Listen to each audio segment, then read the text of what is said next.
Everybody. It's great to see this crowd. This is the Architectural Symposium, Irving J. Gill, the Chicago School.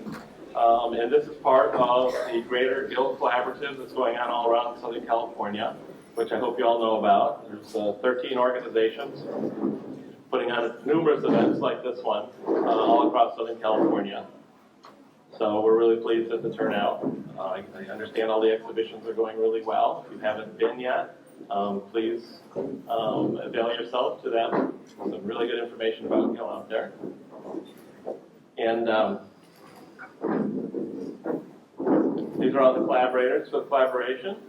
It's quite a nice, impressive group of cultural organizations around San Diego County and a little bit north. The organizations that have asterisks are ones that actually have exhibitions up. So there's a lot to see and do around San Diego if you're a fan of Gill's. And if you don't want to take notes, if you go to irvingjgill.org, you will see the list of everything that's going on there as well. So my name is James Guthrie. I'm the president and a co-founder with the Irving Gill Foundation. And we're sponsoring tonight's event along with the La Jolla Historical Society and the AIA San Diego. And so I thank them very much for their participation. All right, so tonight's agenda, we're going to start with Tim Samuelson. And he's going to talk about Irving J. Gill and Chicago's DNA. That's going to be followed by Paul Kruty, PhD. He's going to talk about Chicago and San Diego Gill and early modernism, aesthetics and technology. And then our final speaker is David Jameson, and he's going to talk about Alfonso Iannelli in California and Chicago. Then we'll follow that with a panel discussion, a very brief panel discussion, and hopefully from the presentation, those three presentations will generate a lot of nice thought, and then we'll open it up to Q&A from the audience. So before we start with that, I'd like you to consider two ideas, which are essentially the base reason of why we're even having this event here tonight in an event that we call Gill and the Chicago School. One is that part of the Gill narrative that's been going on for quite a number of years, probably since Esther McCoy's 5 California Architects, is that Gill's architectural forms were derived from California missions. After tonight, see if you agree with that. The other notion is that Gill worked in relative isolation in Southern California. Again, after tonight, see if you agree with that. So keep those in mind as we get started. So the first speaker is going to be Tim. And Tim's background, he is the City of Chicago's architectural and cultural historian. He has over 40 years of first-hand study and knowledge of Chicago and the Prairie schools of architecture. He began his studies under Richard Nickel, the famous architectural photographer and preservationist from Chicago in the early 1970s. He is author and co-author of numerous articles, books, and exhibitions on Chicago and Prairie school architecture and their architects. And some of those are Gill's apprentices in the offices of Joseph Silsbee and Adler and Sullivan, and Gill's eventual befriending of Alfonso Iannelli, all subjects of which Tim is an expert on. And they are also key to understanding Gill's own work. So Tim is the guest curator at the La Jolla Athenaeum current exhibition on Alfonso Iannelli, which is a few blocks from here. I hope you get to see that. The Iannellis are a very interesting couple and produce some very interesting work. And they worked with architects through their whole career, including Irving Gill, starting with Irving Gill, basically. And he's actually giving a curator's tour Saturday morning as well at the Athenaeum, so I would encourage you to go to that. So, no further ado, Tim Samuelson.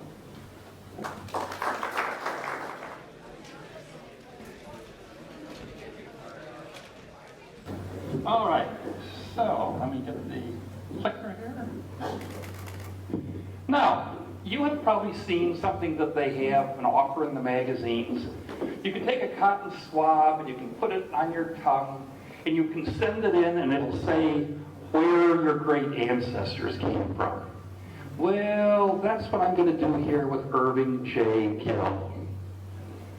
Now, yes, the whole idea, Irving J. Gill, associated with the architecture of Southern California, the forms of the buildings suggesting the California missions, Native American architecture, It certainly does. It certainly is part of what makes architecture what it is and what makes it so well known today.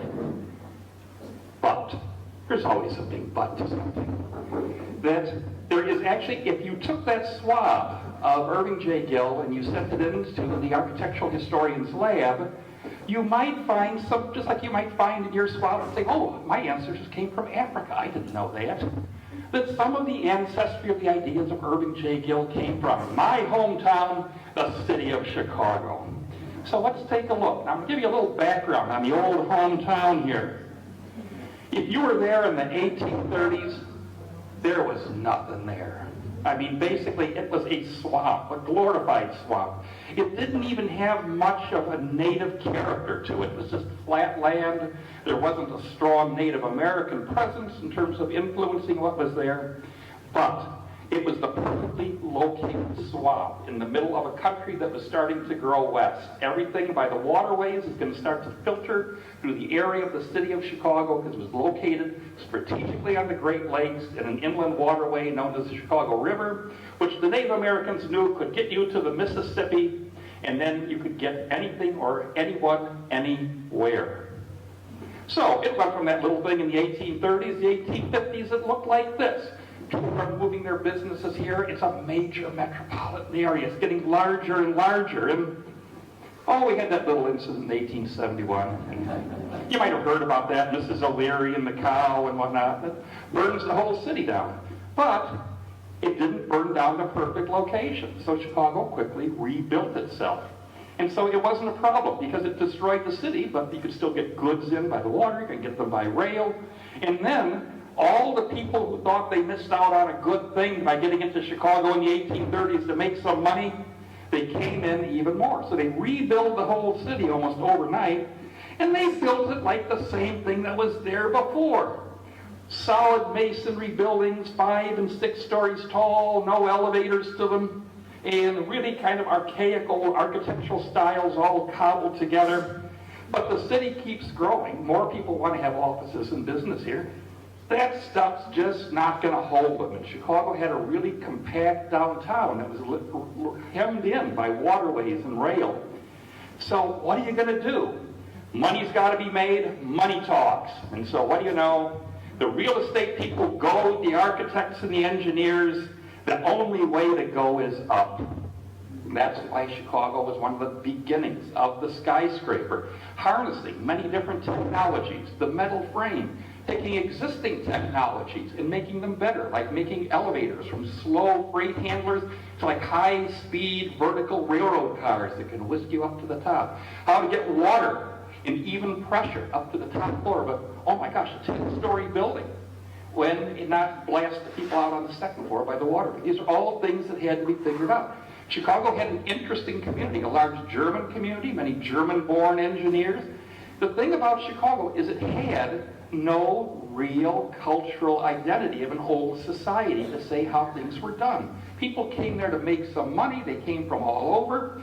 If you had the hustle and the chutzpah to try something new, you could try it there because there was nobody there to stop you or tell you it was wrong.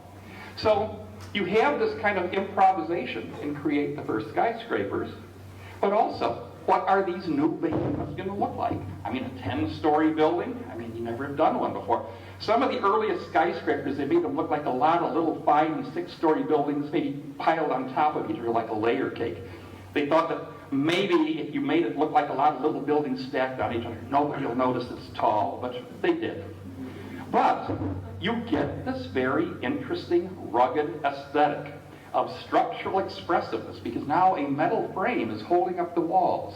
And so you can have windows that are almost, you have building almost complete glass with just minimal masonry to cover up the metal frame. This is what they call the Chicago commercial style. People call it the Chicago School later on. And many people looked at these. They were not only in wonder at the size of these buildings, but many of the architecture critics thought these looked really severe. They said, oh, they look like factories and whatnot. But this is the raw, gutsy Chicago expression. And there are also people who not only were gutsy and pragmatic in designing these buildings, but there also were people who had very kind of dreamy ideas. They were kind of the outsiders too. they were given a voice in Chicago as well. Here's actually talk about an interesting building. This is the Monadnock building. In the era of the metal frame, some ornery old Boston clients said, how do you know that metal frame is going to work? We want a 17-story building and we wanted solid masonry. Burnham and Root, great Chicago architects. This goes up beginning in the late 1880s. Absolutely smooth walls of solid masonry. Flares out at the bottom where the structural load is the highest. Tapers at the top. The windows are deep punched openings. This is all part of this architectural environment of this new forest of skyscrapers in downtown Chicago. And here you have Irving Gill, and he lands here right in the 1890s, right at the beginning. So he is the outsider coming to work in the new field of architecture. And so you could say he's only 20 years old, so he's going to get a lot of his training on the job. And what does he first get a job with? Is Joseph Lyman Silsbee. Now, he is an architect from out east, and he had connections that referred him to go to Mr. Silsbee for a job. Now, he is one of the most unheralded architects, I think, in terms of really doing important, influential things, but he's almost totally forgotten today. He's an architectural practitioner. In the 1880s, he's worked in a variety of styles. One of the people who worked for him was Frank Lloyd Wright, and actually a lot of Wright's early training came from Mr. Silsbee. Now here's a Silsbee building. In fact, it was actually built for Frank Lloyd Wright's uncle as a Unitarian church. Silsbee's buildings, to get an ideal plan of what the building was supposed to do and house, it was like you designed an interior plan and then made the exterior work with it. A real sense of natural materials, shingled sides. Here you have common brick at the porchway with open arches with an arcade. Now, where have you seen something like that before around here? It's everywhere. But this is a typical kind of a thing that Silsbee, although he worked in a variety of revival styles as well. Here's the Jameson house, no relation to David here. And it is also kind of Dutch gambrel house, stylish of the time, but the walls are all this beautiful, solid wood shingles, elegant in its simplicity. And the plan is actually a relatively open plan. You can see how the house in certain areas, it's no simple box, it just bulges out of the corners. So Gill learns a lot from working in Silsbee's office. He didn't work there for very long, but then it's time to move up. And who does he go work for but the great architectural firm of Adler and Sullivan?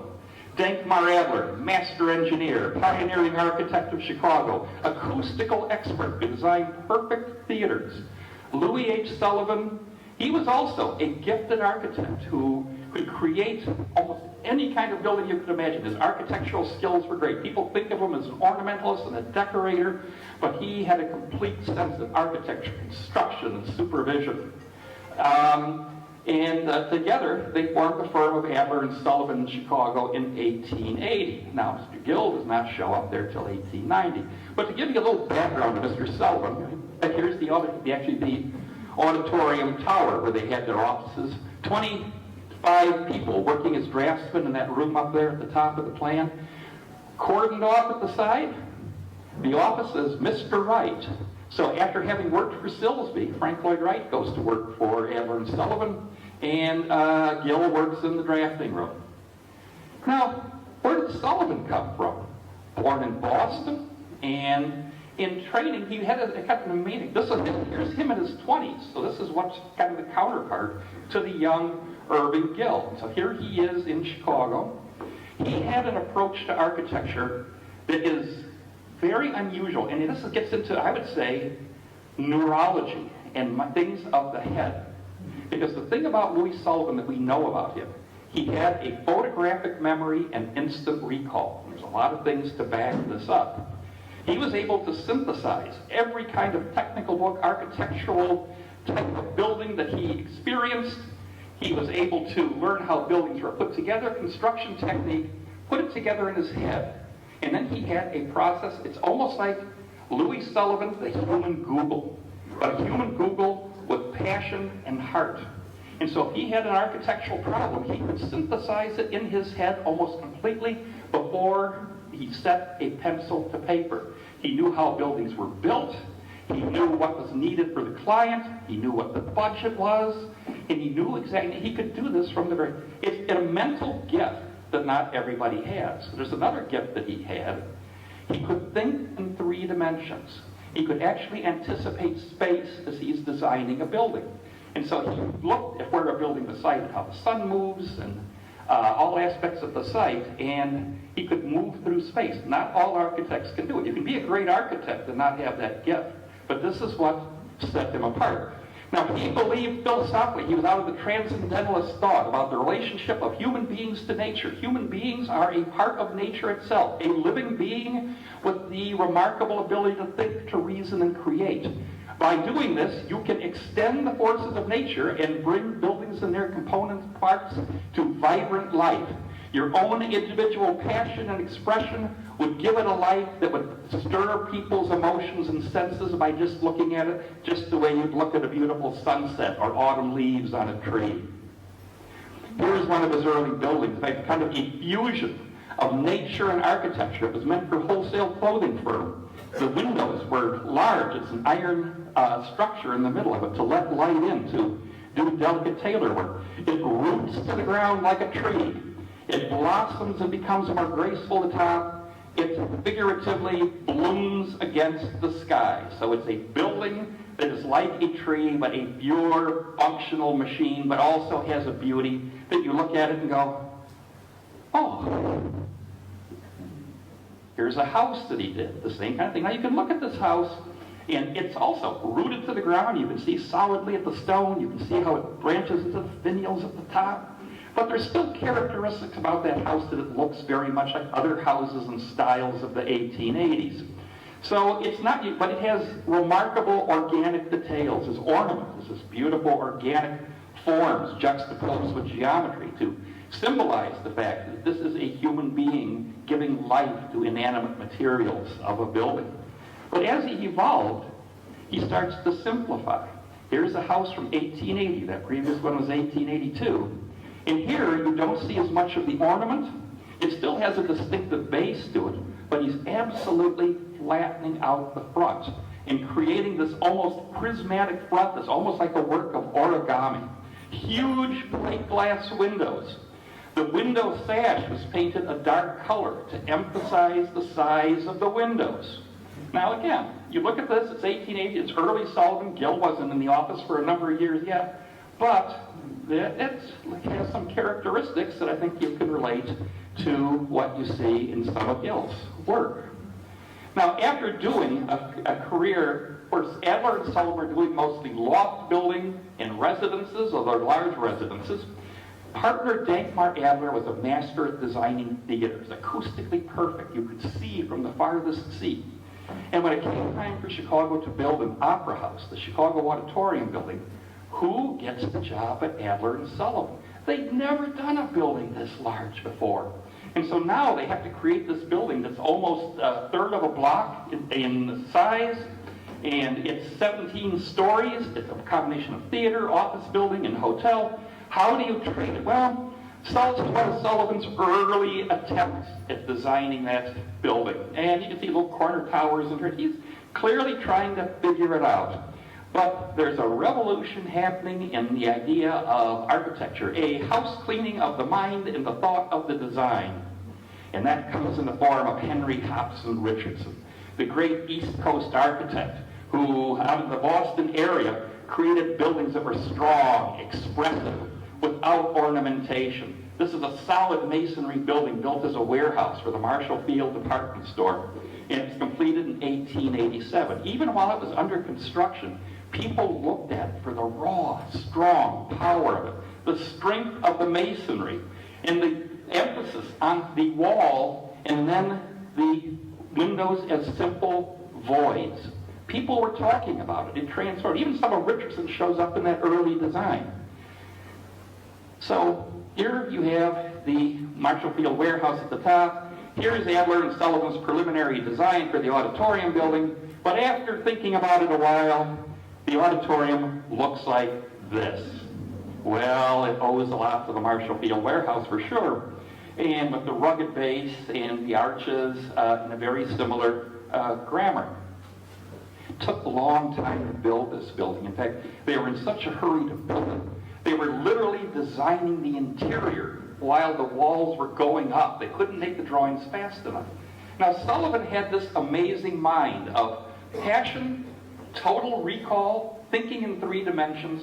The average draftsman wasn't able to do that sort of thing. Even his partner, Dankmar Adler, had his strengths, but this wasn't his thing. He needed somebody who could help him carry out the design, who he could trust. So now you have Sullivan, who himself is fairly young, who shows up for a job in the office. A young man named Frank L. Wright comes out, and he had previously worked for Silsbee, comes out of Wisconsin. Now Sullivan realized that Wright, it didn't take him long to figure out, this is a man who had the same mental gifts that he did. He could think in 3 dimensions, he could do instantaneous thought, he could absorb and create. The perfect person to be his extra hand in finishing this huge building. It wasn't before long that he even had his own private sectioned off part of the office and was supervising the construction of a lot of the work for Adler and Sullivan, like the office manager. The young draftsman looked at him with his long hair and whatnot, and he thought, what's with this guy? But here's the auditorium as it was finally built, but the love affair with Richardson disappeared really quickly. Sullivan thought that rock-faced stone was absolutely false and deceptive, and that it was really just picturesque. In fact, he wrote, Richardson's architecture is all right if you consider architecture a scene painting. Ouch. Round 2. I had admired the fervor and masculinity of Richardson's work, but the absence of logic and common sense repelled me later. All right, what do you really think, Louis? All right, so he's turning away from it. He's rethinking. He sees that rock-faced stone as something false, picturesque, not real to it. Even to make that rock-faced stone, you have to carve the stone to get it all fit. It's fake. Frank Lloyd Wright remembered in his autobiography Sullivan coming into his office and slapping down a drawing and saying, Wright, here's the last word in Romanesque. And Wright wrote, I wonder what he meant by that. Well, I'll tell you what he meant by that. He was going to put to death that falseness of Richardson. He was going to learn from the power of Richardson, because his mind can absorb what the real messages are. And what does he create? This building. The Walker Warehouse in Chicago. Takes the rock-faced stone, smooths it into a nice, smooth stone finish. Sets back the arches to get these deep reveals. Solid masonry, you set the windows way at the back of the wall and get these nice shadow lines. The windows were painted a dark color to make the windows look even larger. The entry on the ground, you push it back, and so that it's almost like a dark void.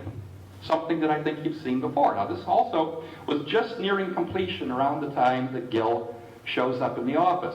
By the time Gill was in the office, this theme is continuing. Here is the Dooley block, Salt Lake City, Utah. Adler and Sullivan were getting a lot of jobs. A smooth skin of sandstone. An entry that has a deep entry so that it makes a void. The arches, the light and the shadow of having the piers and the recessing of the stone. Just a simple slab cornice at the top, not some ornamental cornice at all. Now, Adler and Sullivan is soon booming with jobs. In fact, Sullivan gets his first real commission to design a tall skyscraper. And remember how I said they used to make them look like they're stacked on top of each other? Well, Sullivan took it another way. You enhance and celebrate the geometry of the metal frame. The building has stores on the ground floor. The second floor are usually big offices, so those get a different treatment. But then, let the building soar. So there were other architects who were doing skyscrapers. It was Sullivan who taught the skyscraper how to really soar and be vertical, not be afraid of its height. And then the top floor is where you have the mechanicals and the washrooms. That has a separate function. And basically, again, you have a variation of something that's like a living tree or plant. The heavy stone base rising up to the sky, and then blossoming at the top, turning horizontal, which then merges into the sky itself. Maybe a skyscraper, or maybe brick and stone, but pure romantic expression. Now, Sullivan's office had a lot of small commissions that would come in that probably Sullivan didn't have a lot of time to work on. And who worked on those and supervised them but Frank Lloyd Wright, working under Sullivan's supervision? Like Elder Sullivan certainly didn't need to do a house for Mr. James Charney, but it was a friend of Sullivan's. They had to take the job. Now, Wright later recalled Irving Gill saying that when Gill showed up, he made him one of his squad. He was somebody who Wright felt comfortable with working with. The average draftsman didn't like working with him or didn't understand what he was trying to do. So he relied on Gill. So you have Sullivan leading the projects, Wright supervising them, and then you have Gill helping Wright follow them through. Now take a look at this house in where you have strong exterior walls of smooth brick. In fact, Wright himself later wrote about it, saying it's the first house where the plain wall was part of the expression of the building. Simple punctured openings, massing where you have, you can see actually very complicated in what drops in and out in light and shadow. Inside, simplicity itself. That's the original color. It was light colored walls. It finished originally. And for the doors, instead of just fussy old panel doors, it was one big piece of wood in the middle. Instead of heavy molding going around the doorways, it was just a slender piece of wood for the door frame. I'm staying at the bed and breakfast in the Gill house right next door. I woke up and I looked at the door to my bathroom and said, wow, that reminds me of the door in the Charlie. In fact, the people at the Charlie house actually, at that revelation, I emailed them and they sent me this self-film picture of it maybe about 5 hours ago, just so I could put it in there. Now, they weren't it's not that he was the first one to use these single panel doors, but still, this whole idea compared to houses of the period with big, thick moldings and ornament, to have these slender door frames, and a door where the grain of the wood or just the flatness becomes part of the effect. Here's the Meyer building. This is a warehouse building. This is one that Wright also worked on a lot. It's a bearing wall masonry building, and it celebrates the fact that it is flat. It opens itself up with iron columns that were painted dark to make them diminish in the composition. On it, because that's what it is. This was a place where they made clothing inside. Or how about the Victoria Hotel? This is a little fair building that was built to house people for the Columbian Exposition in Chicago Heights. And this is another project actually where somebody who worked with Sullivan said, this is one where you can really say that it's probably more Wright than Sullivan. So Sullivan just didn't have time to deal with it. But the smooth walls, the arches arcading at the bottom, and you can bet on it, in the office, Irving Gill was observing and taking this in, if not working on this building. Now, we don't have a lot of drawings. In fact, the drawings will often give the initials who worked on them. Now, I would love to say that there's big significance to the fact that the one building where we have an architectural drawing with Gill's initials for Adler and Sullivan is this warehouse. It's almost like I made up a building to say, look at this solid wall with the deep window. Well, it actually was an addition to an existing factory. The design was always there. But this is one that we know that he actually worked on. I would love to put some aesthetic significance to this, some burning influence on it, but I can't say that for sure. Now, Chicago was growing up so darn fast. Remember, in the 1830s, you saw that. It was a mud hole. Now it's a metropolis. People think of it as a city of mud hole. It got this mud holes, smokestacks, stockyards. Chicago wanted to be thought of a place of culture and take its place in the world, and the population that was doing it. So they are awarded the World's Columbian Exposition of 1893. Those of you who've read The Devil in the White City, you know the story of it very well. And basically building this fantasy city out of plaster, out of the mud of the South Side. Architects were brought in from around the country to design a fantasy in classical architecture. It's all made out of plaster. It's like the candy with the candy shell, but inside it's pure wood and iron and whatnot. It was a giant stage. But great architects, McKim, Eden White, George B. Coates, Richard Morris Hunt. designed the buildings. The idea was kind of to affirm the presence of America in Chicago by saying it can stand with the great civilizations of the past, and we can stand here with Greece and Rome and create the great classical thing. Now, Sullivan was originally asked, Adler and Sullivan were asked to do the music hall because they knew Adler could give them a good music hall. And they didn't want to be typecast. They said, we don't want it. So they gave them the transportation building. Classical, ha. Paint everything white, ha. We'll show them. Whoa! Here you have the transportation building of the World's Philharmonic. This is recreated by the Urban Simulation Lab at UCLA, where they do a recreation of the fair in motion. And this is probably a composite of every known evidence there is of what the colors were actually like on that building. 44 different colors. Reddish at the bottom. It gets more complicated with stencils as you go to the top. It also has an analogy to being like a plant. Now, when they built the building, they were in a hurry to get this fair done. It was supposed to be a commemoration of 1492. Well, it wasn't finished at the end of 1492, but they did have a big dedication. They made the buildings finished as they could. The transportation building, at the time that it opened at the end of 1892, had not been given its decorative color scheme. They thought that maybe the colors wouldn't go well through a Chicago winter. It probably wouldn't have.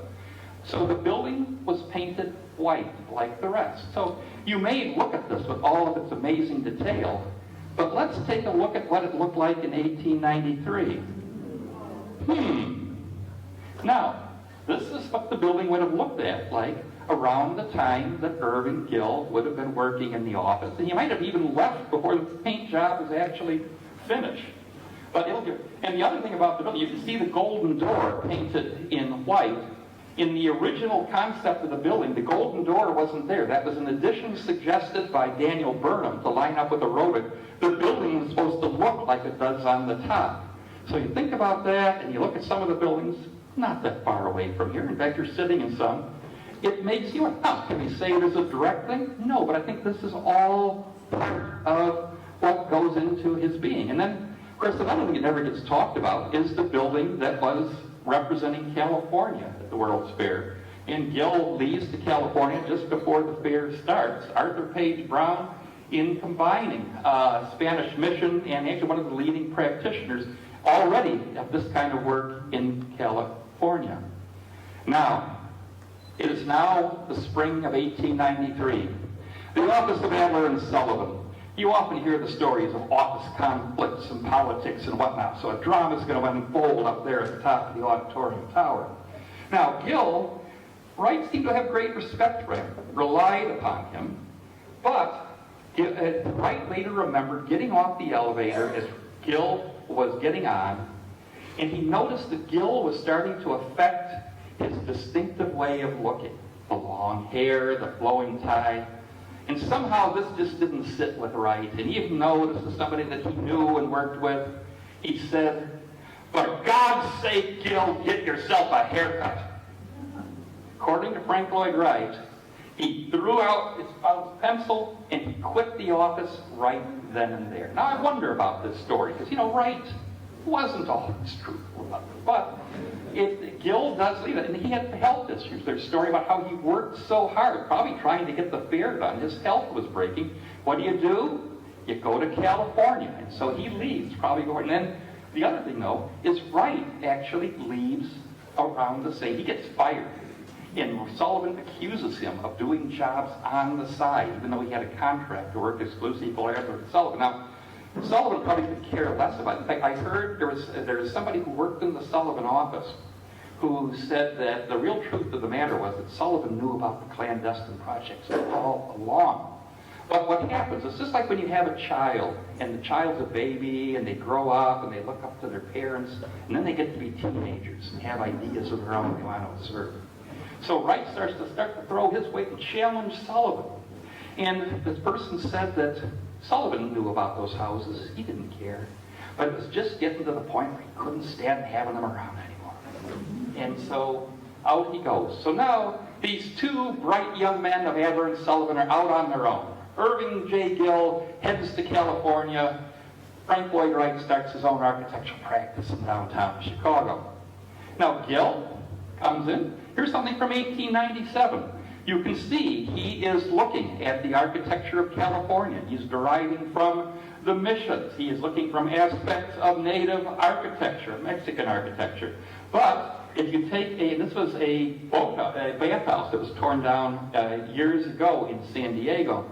But take a look at that entrance, and let's take another look back at the transportation building in Chicago. I think there's a little bit of similarity there. Now, here's another house. This is a house, the Garretson House, 1896. This is pure J. Lyman Silsbee. In fact, Silsbee did houses just like that. Silsbee had a very distinctive way of rendering. In fact, Wright, remember, drawing with these long, broad strokes. That is as Silsbee a rendering as you could ever find. The Dutch gambrel roof. So the thing is that when Wright and Sullivan leave Adler and Sullivan, when Wright and Gill leave Adler, you would think that they'd be on an immediate track, carrying the word of Sullivan and this idea of this creative birth of modernism. They did sometimes, but a lot of times, no. They were trying to find themselves. They were the young guys. Sullivan was the old guy. They were experimenting with styles, and actually, even Frank Lloyd Wright, just before this house, remember, here's the Silsbee house that was done in 1888. Sullivan, Wright would have known this, Gill would have known this, and even Frank Lloyd Wright remembered it, and did these houses in the 1890s, free of Louis Sullivan, so he's trying to find himself. Everyone loved this building at the Columbian Exposition. This is the Palace of the Fine Arts by Charles Atwood. This place of Grecian repose. Of all the people who criticized and wrote about the buildings, this is the one that everybody seemed to love. When Gill got the commission to do the normal school, it looks like this. Wow, Gill doing classical art. Now, part of that's what people expected for public buildings at the time, but I think there actually was an interest in exploring these things. And it wasn't just Gill. Young architect signing himself as Frank L. Wright. He didn't use the Lloyd until later. Well, he did this little number. Yes, that's one of his designs. He used to give excuses for it and say he did it for somebody else and whatnot and didn't want to do it. I don't quite believe it. Here you have two early buildings that Gill's firm worked on. He's experimenting with Tudor and English sources. Who was also doing that? Why, Frank Lloyd Wright. So here you have at the same time. And that idea of the expressiveness of English Tudor, the strong, rough timbers, the natural timbers, the rough stucco. It was something that both was evolved in both Wright's work and in Gill's work later on. Little colonial Georgian at the top by Gill's firm, and there's one by Frank Lloyd Wright in 18. So they're all trying to find themselves. And then right here in San Diego, the Public Theater in 1905. Gee, what a beautiful entrance. Wonder where that came from. Okay, well, I mean, really, they are exploring. Now, I would be up here all night if I went through all the transitions that went from these two architects, and particularly Irving Gill, because that's what this is all about, to become the architects that we know today, and the people who would create the buildings we saw at the start. And again, it's folly to stand up here and just say that this is not something that is deeply a part of Southern California, deeply part of the mission, deeply part of Native American architecture. But I think you can also say at the same time, I always take what I call the Jimmy Stewart rule on this sort of thing. That had there never been a Chicago, and had Irving Gill not worked for Adler and Sullivan and Joseph Lyman Silsbee and had the experiences that he did, the architecture might still be great, but it would be very different. And from his time in Chicago, that became a part of his DNA. And to just kind of finish, that I'm going to give the ultimate tribute, because I told you the story about Frank Lloyd Wright saying to Gill, for Christ's sake, get yourself a haircut, and supposedly Gill storming out. But I didn't tell you what he said after that. Now, this is Frank Lloyd Wright at the age of 80 years. He said, but Gill, I'm kind of paraphrasing here, Gill was an individualist like me. And then he proceeds to say how this was somebody who made genuine contributions, in my opinion, to the development of what we are so-called modern architecture. Now, he had to get a little snarky comment in there, so he said something that a little better proportions were needed. I mean, he wasn't going to give the complete story. But really ended it by saying that here was somebody who had real contribution to architecture and did something of quality. And believe me, Mr. Frank Lloyd Wright never would say that about another architect. So if he said that about this, Mr. Gill never needs to do it. Thank you very much.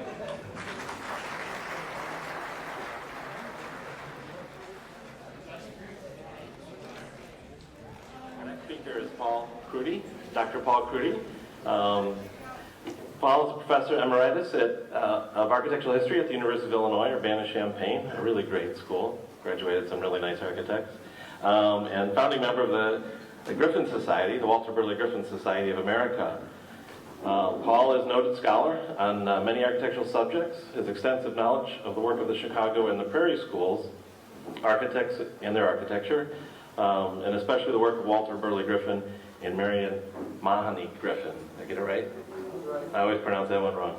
Professor Kruty holds degrees from the University of Chicago and Princeton University, where he did his dissertation on Frank Lloyd Wright's masterpiece, Midway Gardens, under the direction of Robert Judson Clark.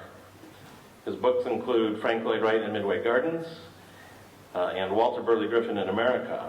Gill, the Griffins, Wright, and their Chicago associates all came up through the ranks at the same time. You heard a little bit about that from Tim. They developed their ideas of an architecture based on an American condition and landscape in tandem. Understanding their ideas and the relationships between them is key to understanding the evolution and the core ideas of Gill. Paul?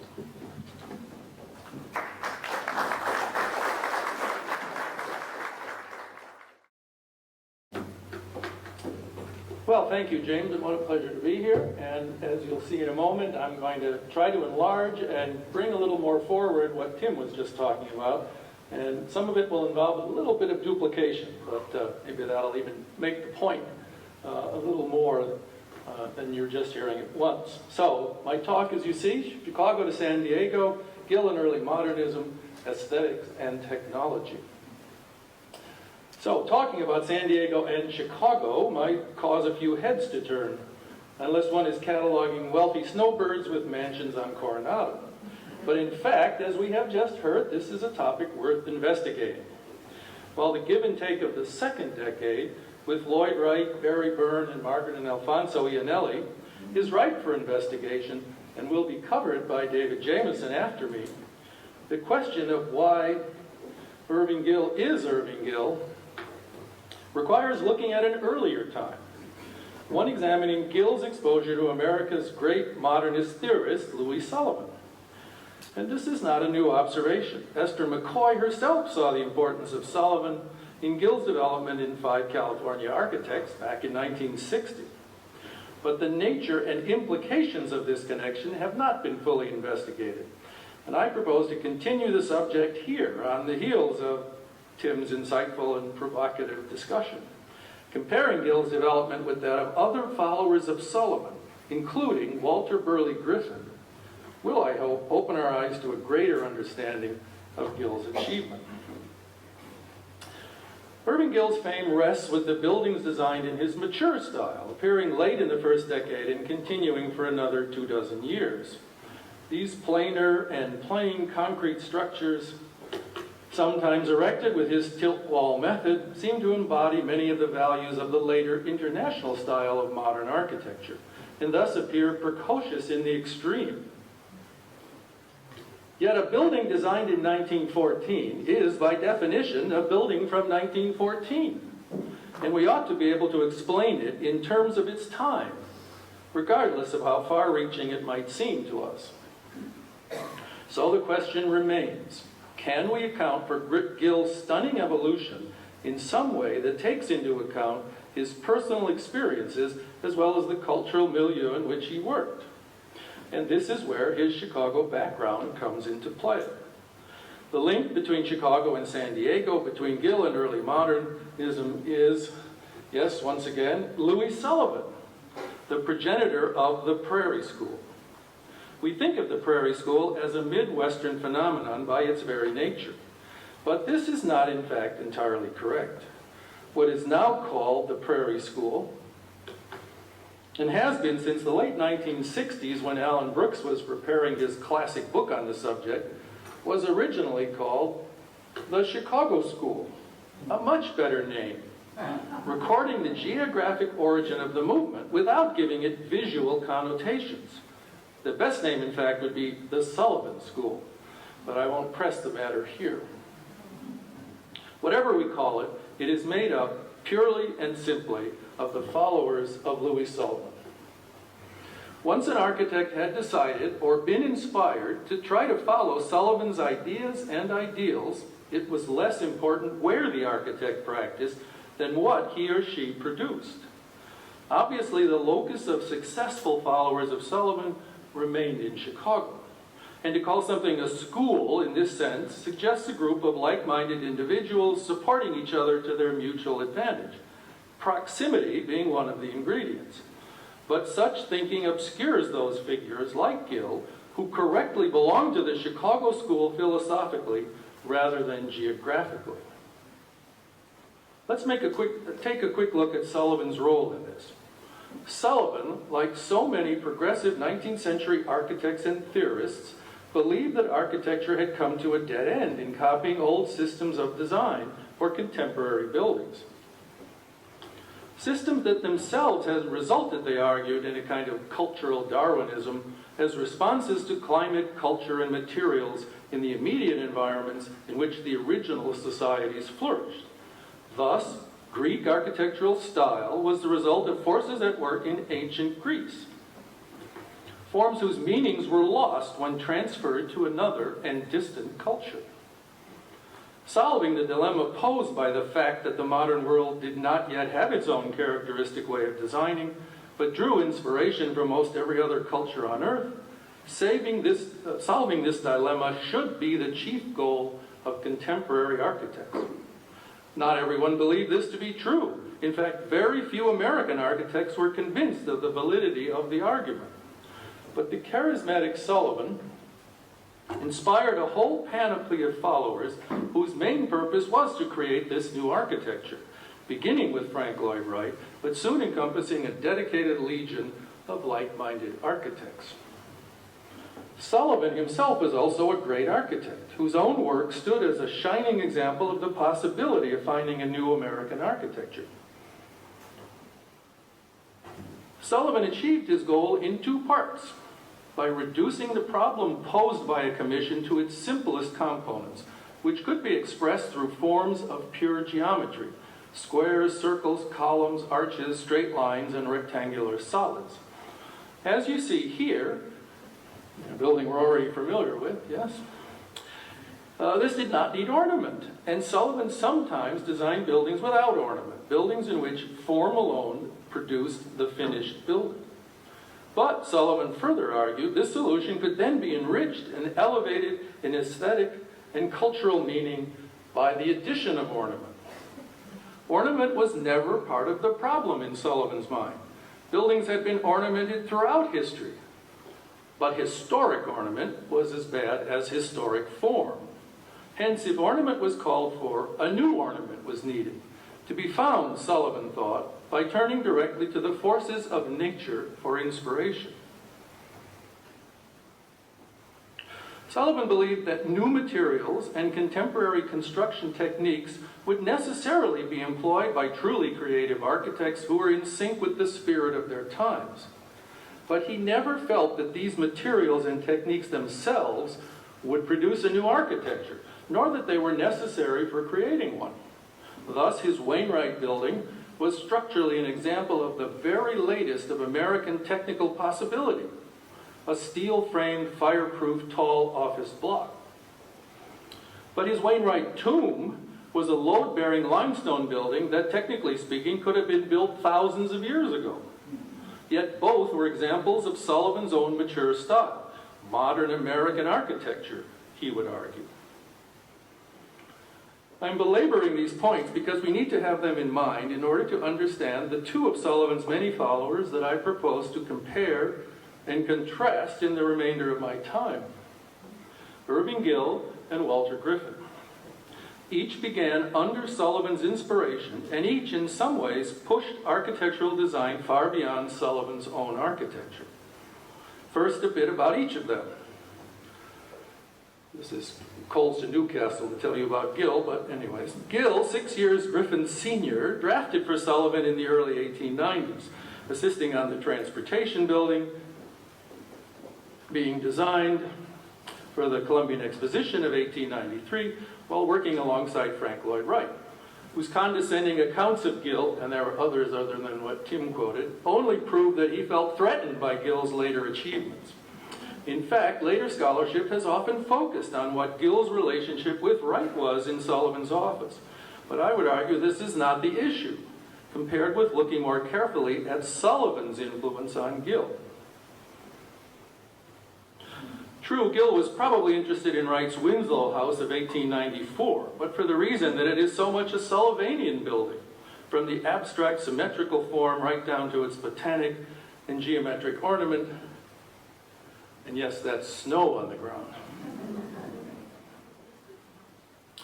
By the way, Gill's independent career seems to have begun in Chicago before his move in 1893 to San Diego. Here is an announcement dated December 1892 for what must be his earliest independent work, and one that I haven't found listed in the standard books on Gill. But as you see, it's for a $112,000 apartment building in Chicago.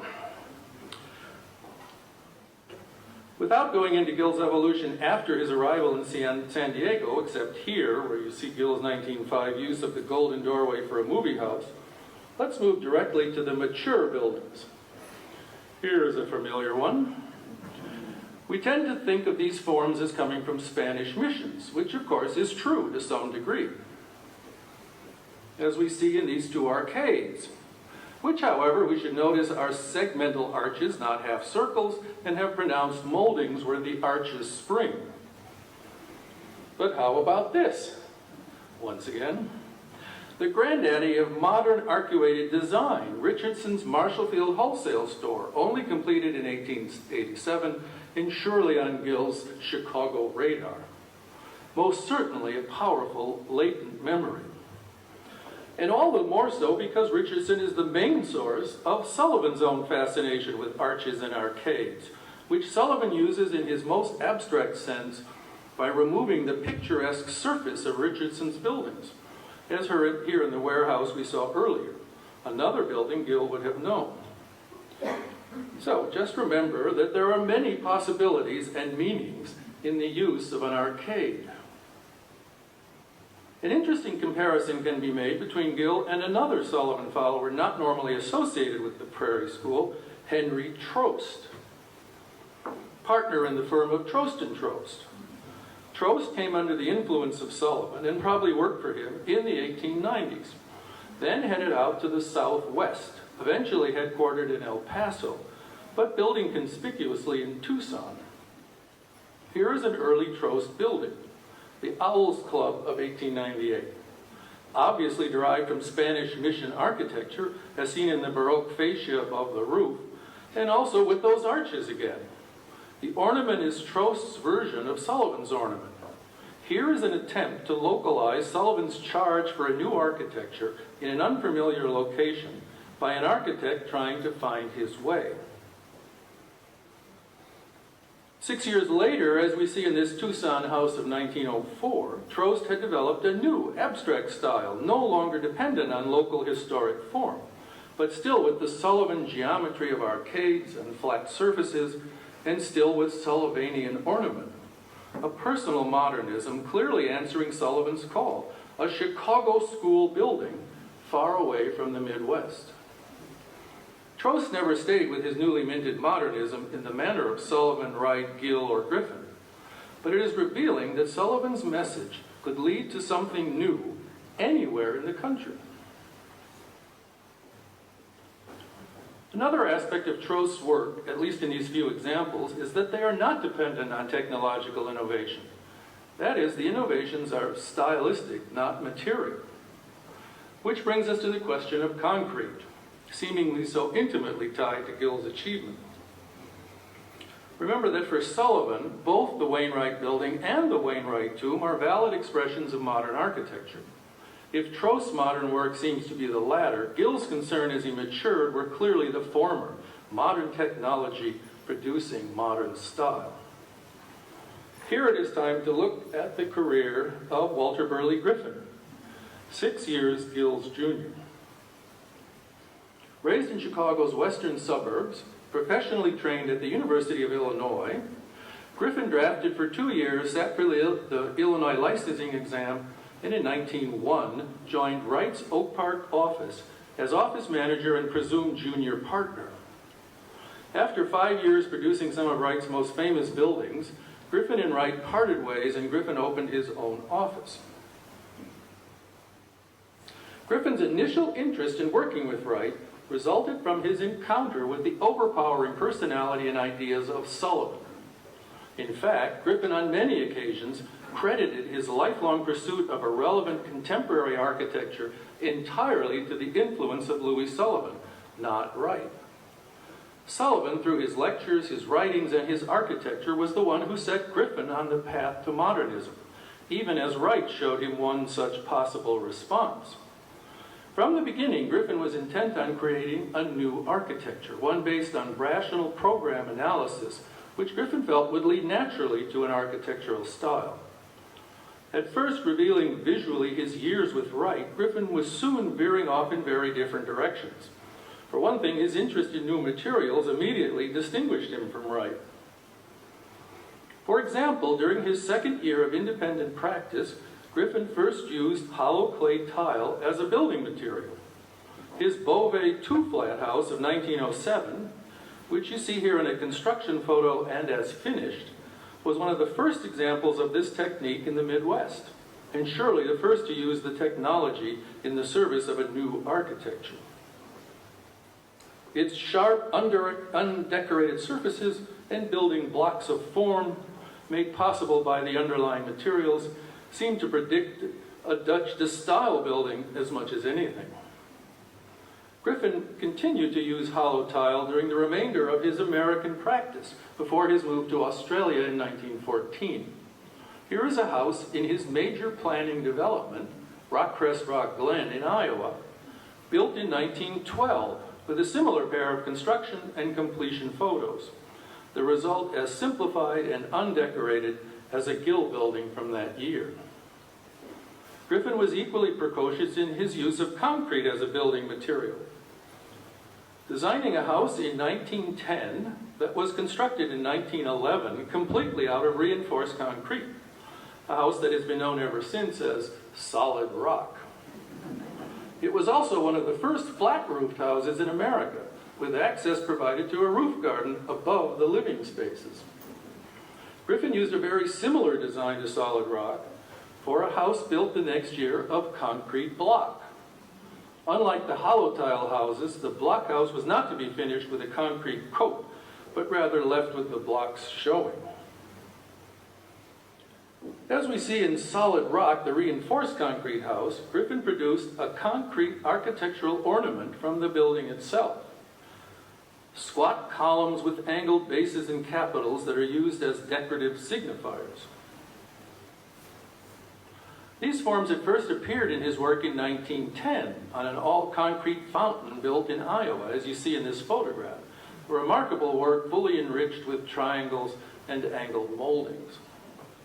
Griffin returned to the idea of the abstracted pilasters in a proposed pavilion for the Universal Portland Cement Company in 1911, in which every element, from the gazebo to the benches, even the pavement with inset tiles, are all made of concrete. And the entire precinct is surrounded with concrete walls. But Griffin wanted more from architecture than technological expression, and yearned to add greater expressive resonance and universal meaning to his buildings. He accomplished this at first by combining concrete with stone in such monumental structures as the Stinson Library in southern Illinois, where the reinforced concrete supports a veneer of rough-cut local limestone, with the concrete fully revealed in the rear, where the property slopes down to permit a two-story facade. And I must show you Griffin's famous tour de force, the Melson House in Mason City, Iowa, where the house, a rectangular concrete cube, rises directly from the coarse limestone bed on which it sits, the stonework covering the building in such a way as to obscure the point at which nature ends and human construction begins. This is all made possible because the house is actually constructed of concrete. And where the concrete does break through, it is left smooth, brilliantly contrasting natural from man-made materials.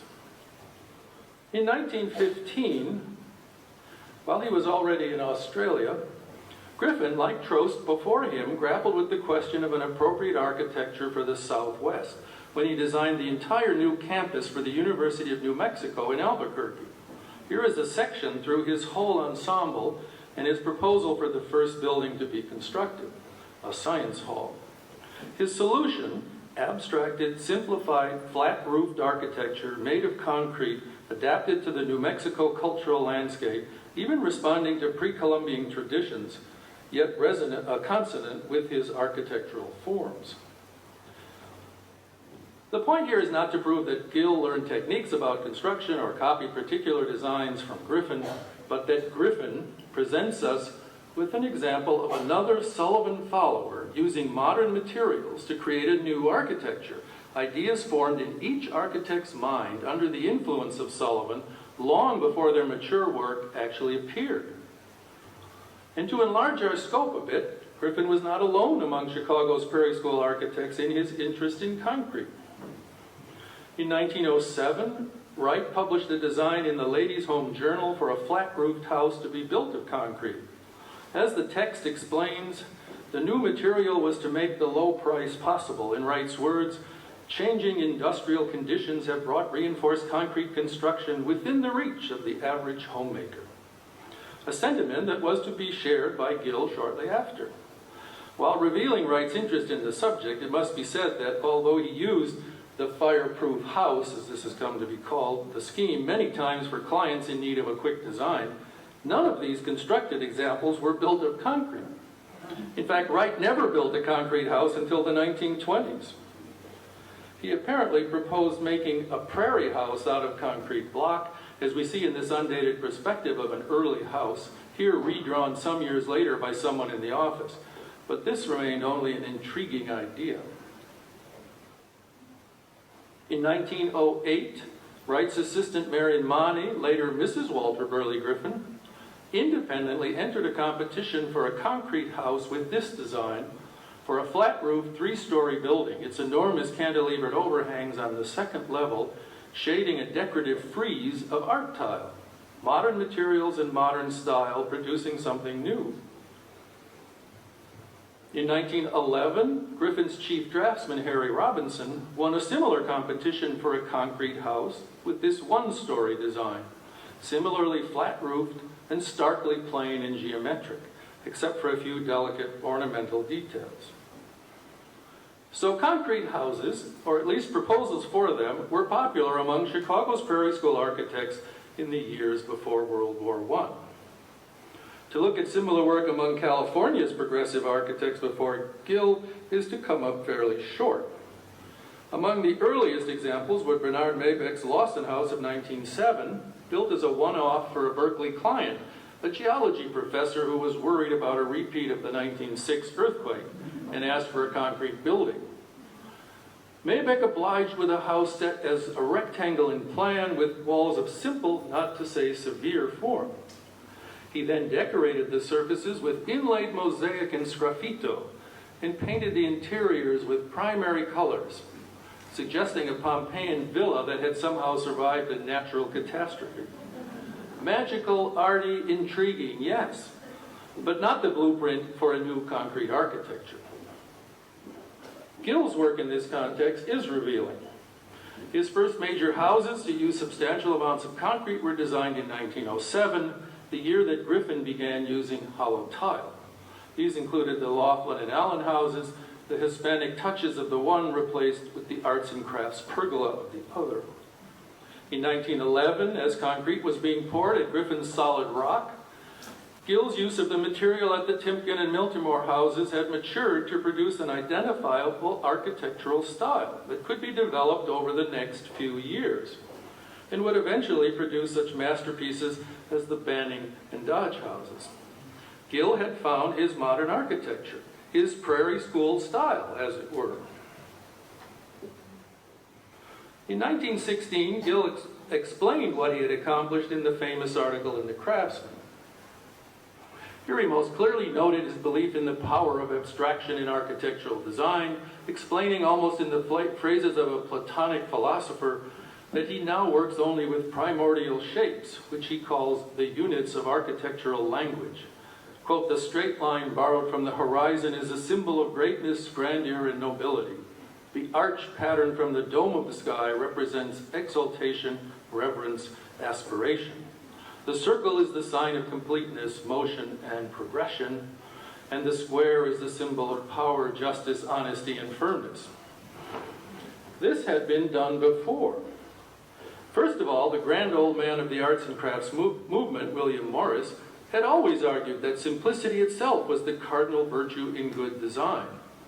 In architecture, separate from the very simple idea that the Parthenon itself is really a triangle set over a rectangle, there was a movement dedicated to using actual perfect undecorated shapes for architectural design long before Gill, as we see in these two examples, showing a triangle and a cylinder from the amazing production of the radical neoclassicists of the 1780s. But nearer to home, there is, of course, Sullivan, whose work always started with the simplest shape that could resolve the particular problem.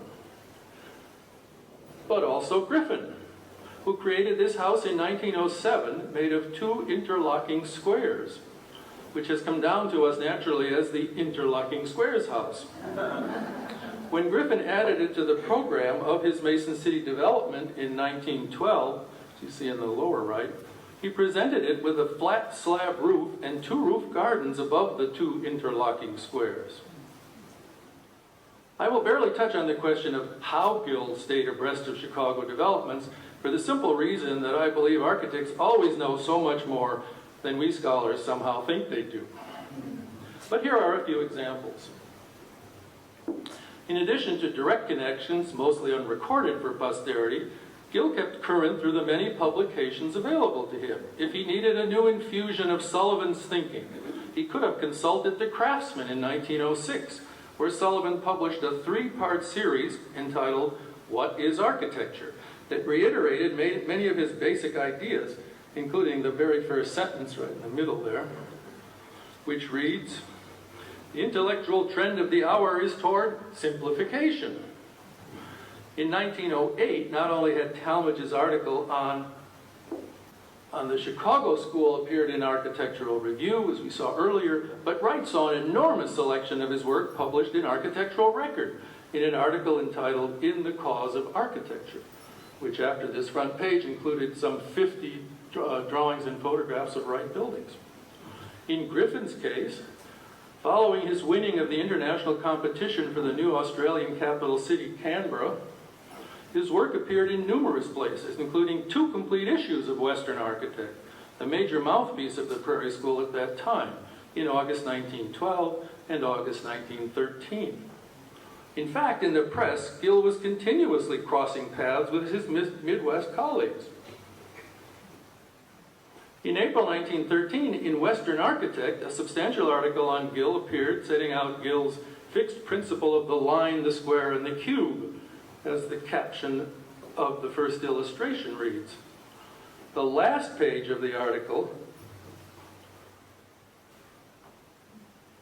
shares space with the beginning of a presentation of Wright's Irving House, as completed by Marion Monty while Wright was in Europe.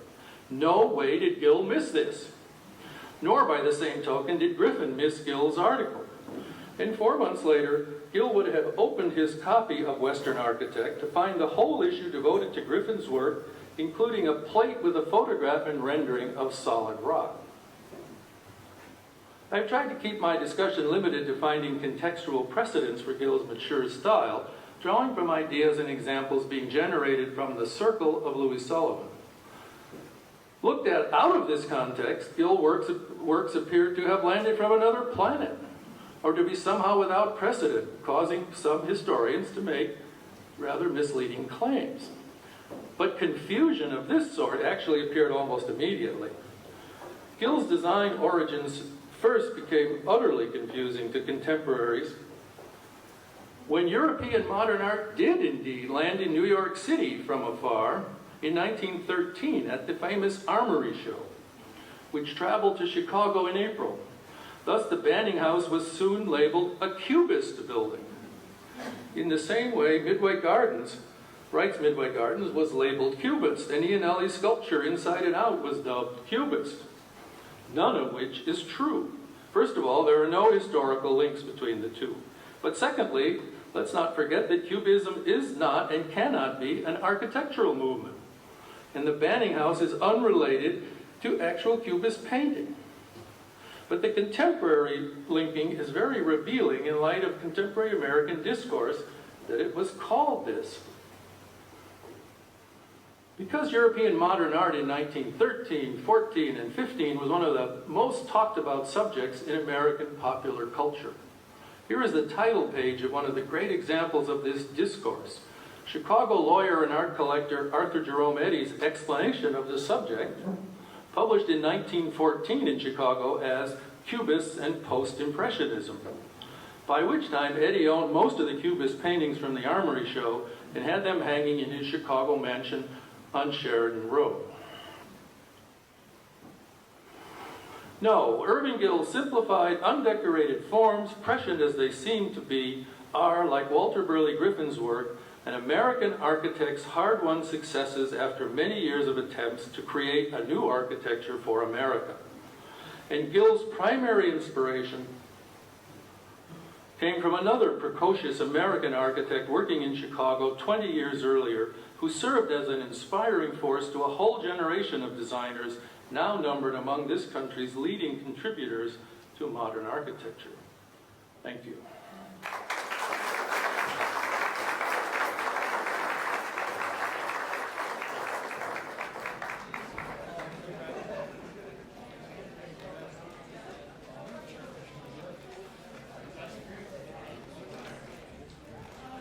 Jameson also works as a freelance writer and architectural historian, writing in magazines and books about architecture and design. His writing includes 2 books on an important associate of Gill's, who practiced in both California and Chicago, who also worked with Wright, Elmsley, Byrne, and other Prairie School architects, Alfonso Iannelli. So, without further ado, here's David to give us a little more perspective.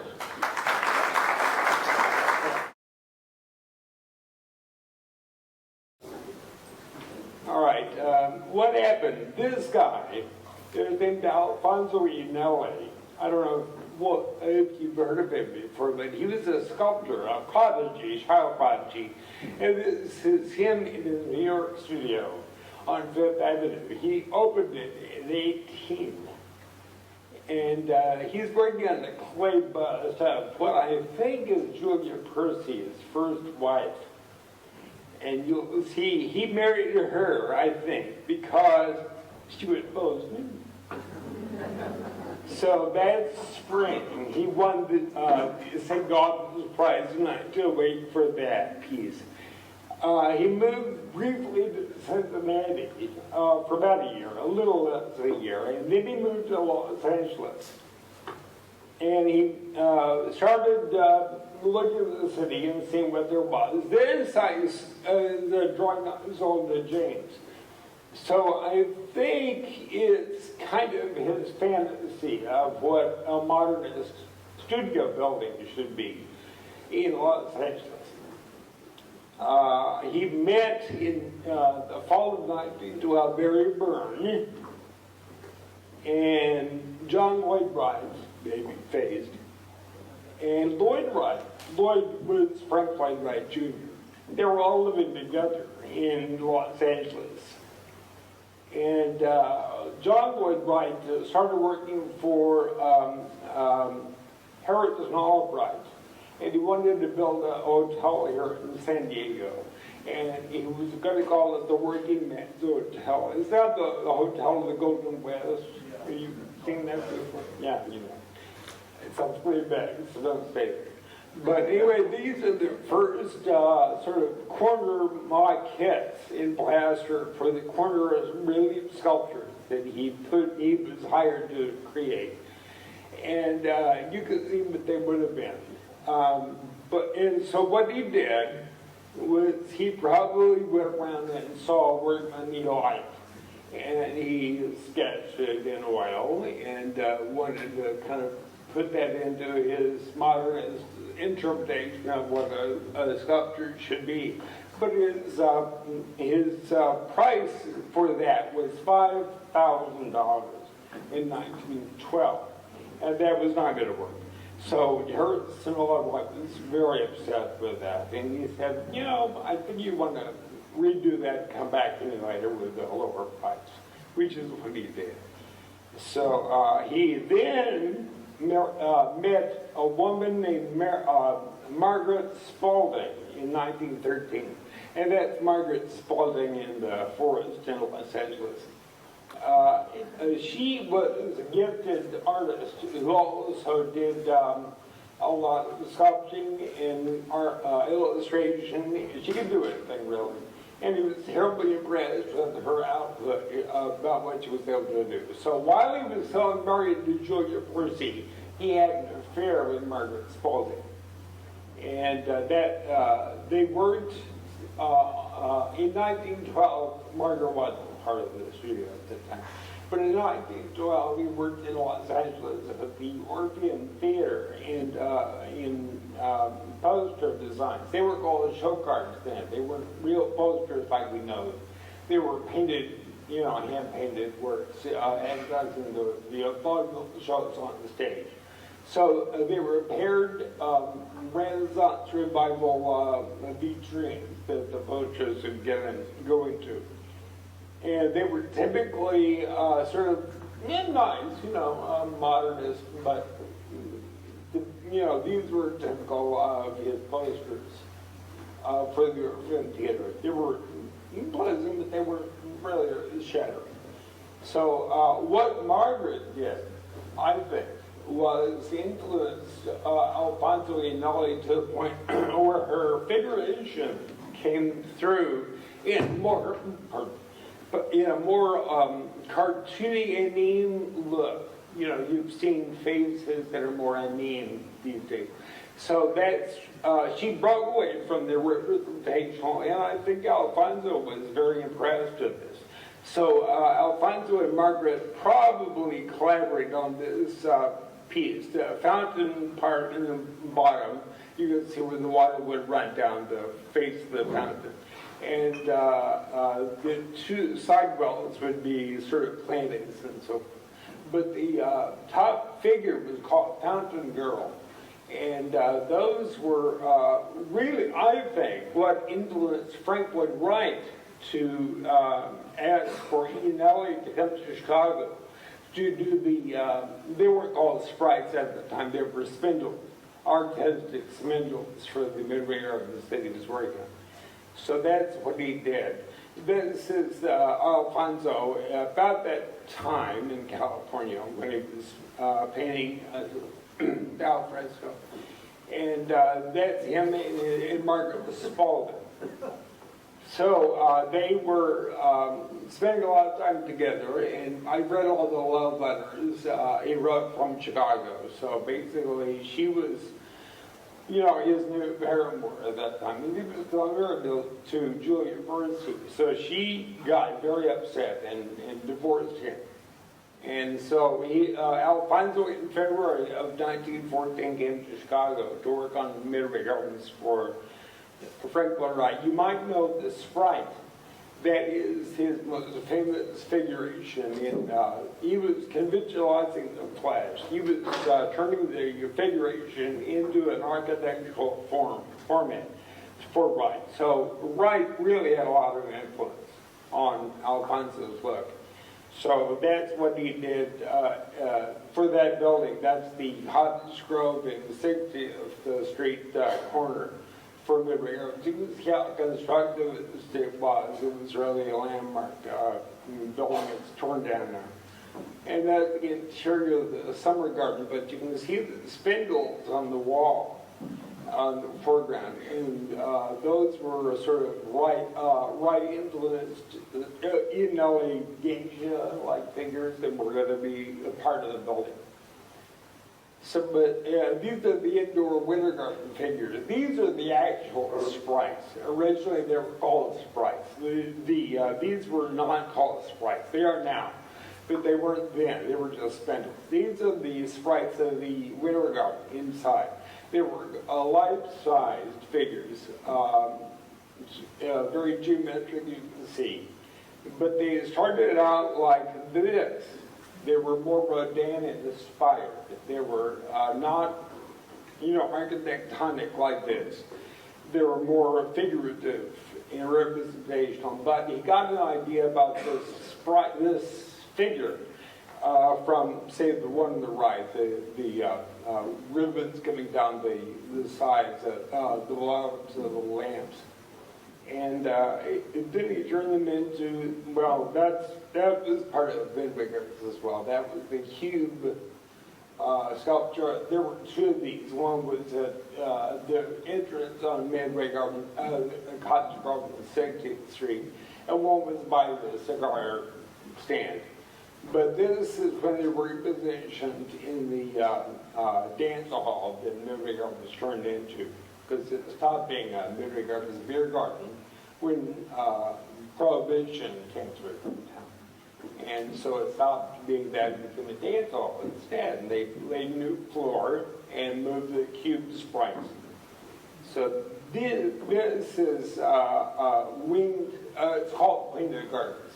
And Frank Lloyd Wright actually designed the architectonic wings and the bottom part of the sprite in the cube section, and Iannelli designed the bust, and they had, so you can see them collaborating on these two. And Wright designed this. I mean, he suggested this, Iannelli modeled it, but it was Wright's idea, really, pretty much. This is called the totem sprite. Originally, that was the tall totem was to have light bulbs on it, and instead they put a Wright designed light fixture behind it. You can see that. All right. Then he goes back to Los Angeles in July of 1914, and his style is completely different. These are the final $500 figurations from the Working Man's Hotel, the Golden West. And it's still there. It's painted pretty garish like now, but you can see that's how they started. So Iannelli was so influenced by Wright, that's what you see. And you can see that's the actual building today, sort of today. Well, the cars, not contemporary, but that's kind of the way the building was. And this was how the European posters evolved. So they became more abstract, and you see Margret's sort of use of the face that Margret was used to, but she did most of the paint application on these, but it was a collaborative affair. I mean, I know that Margret had a lot to do with these, too, but you have to see that they were all Iannelli Studios productions. But that's the Wright-inspired change in European posters.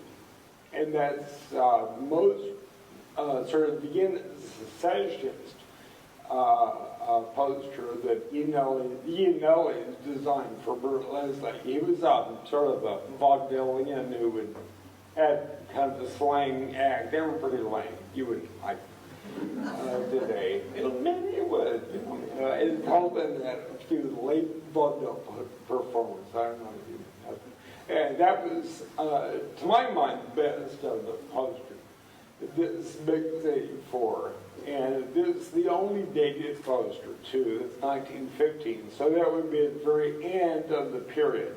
I forgot what month that was. But that was just before they both, Iannelli's got married, finally, and came to Chicago. So that was big thing for her. And that's one of Margaret's studies for a poster. And you can see her approach. It was more gestural and more,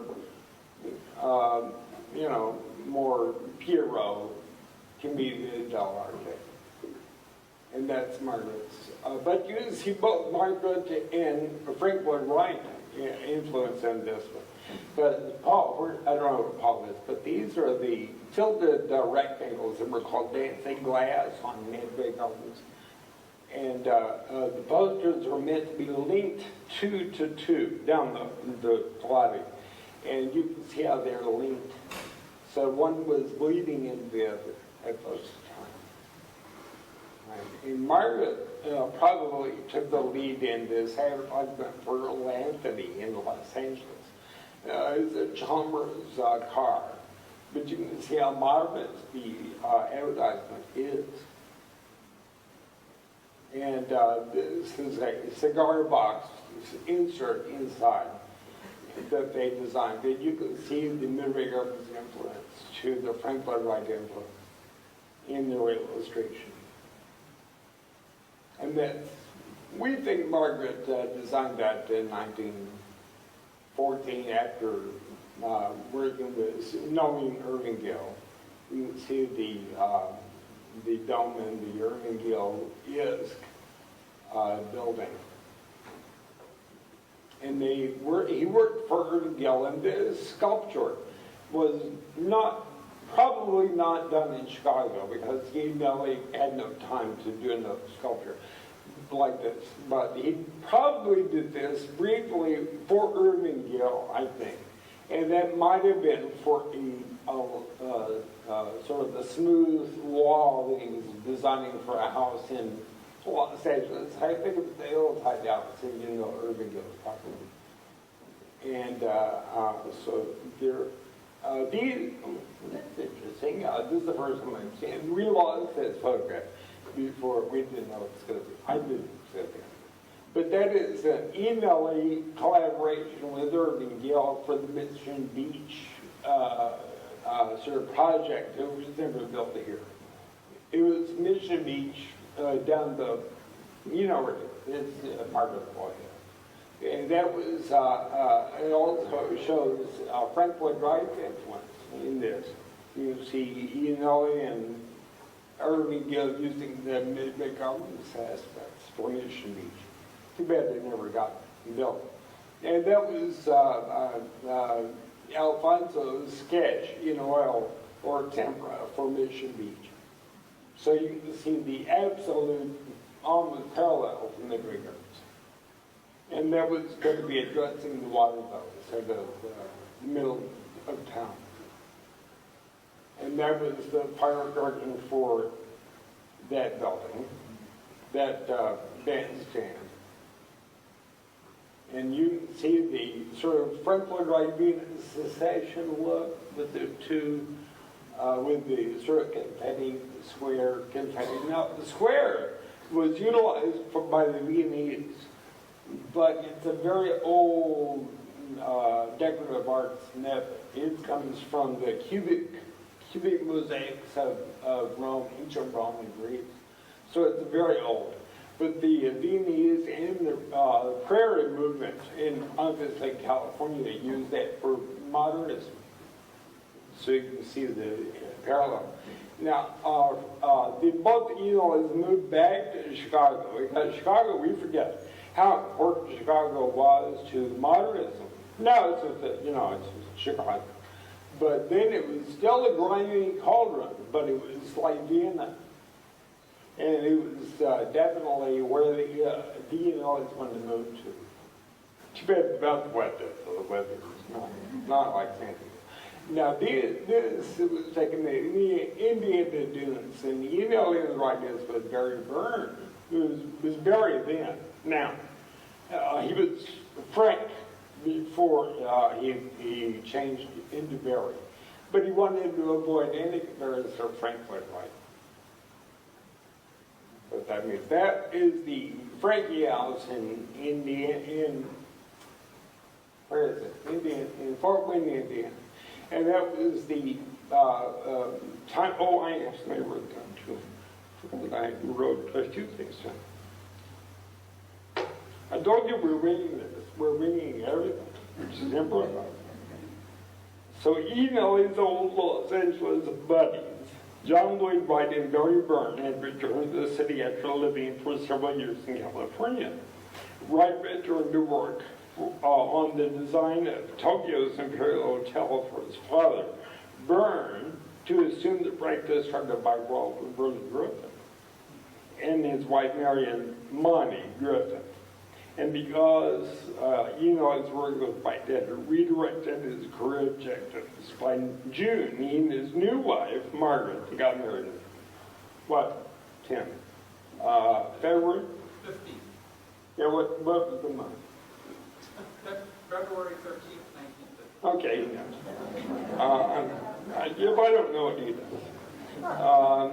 And because Iannelli's work with Wright had redirected his career objectives and so forth, by June, he and his new wife, Margaret, had moved to Chicago to begin what would be a 50-year career in commercial design.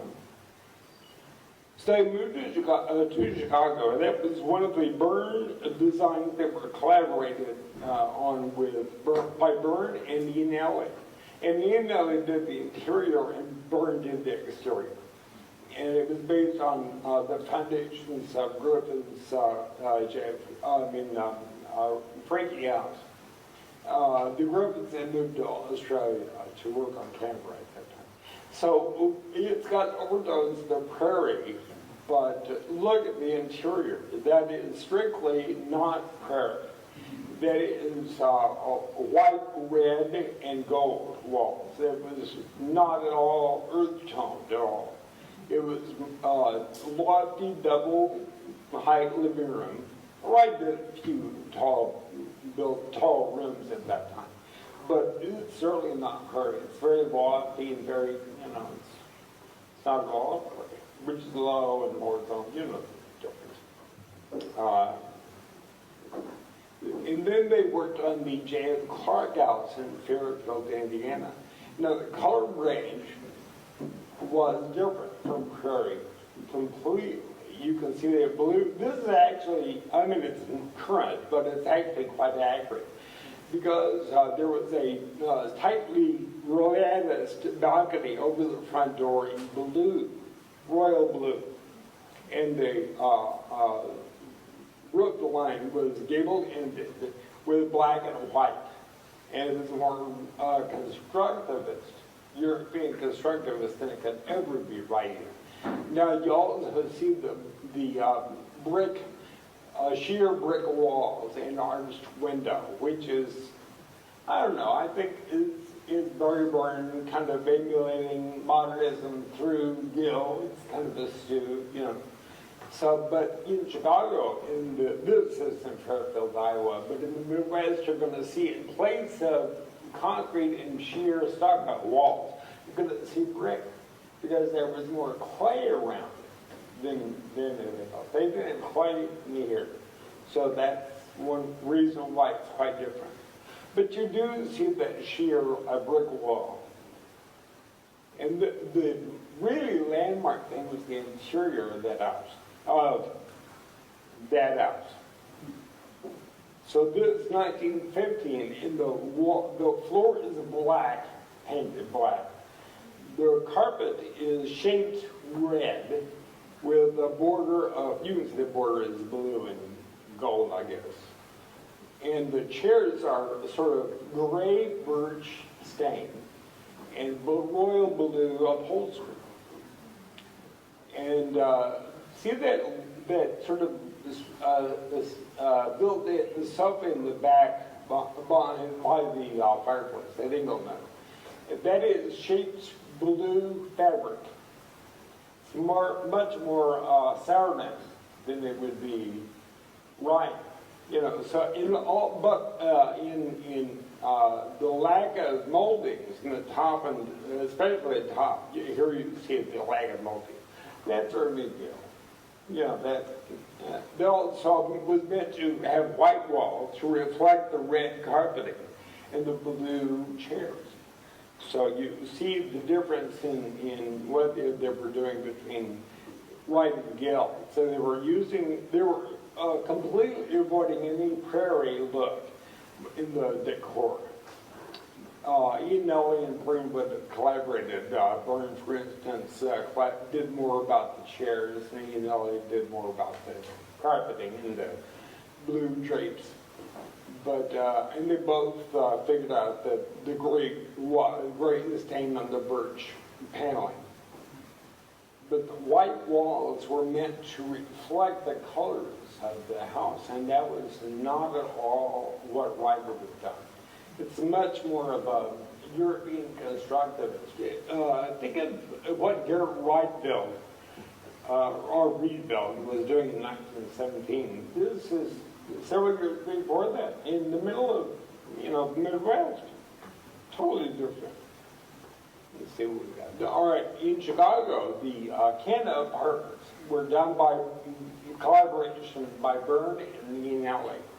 And the Canada apartments, made of brick, as you can imagine, were still kind of Gill influence.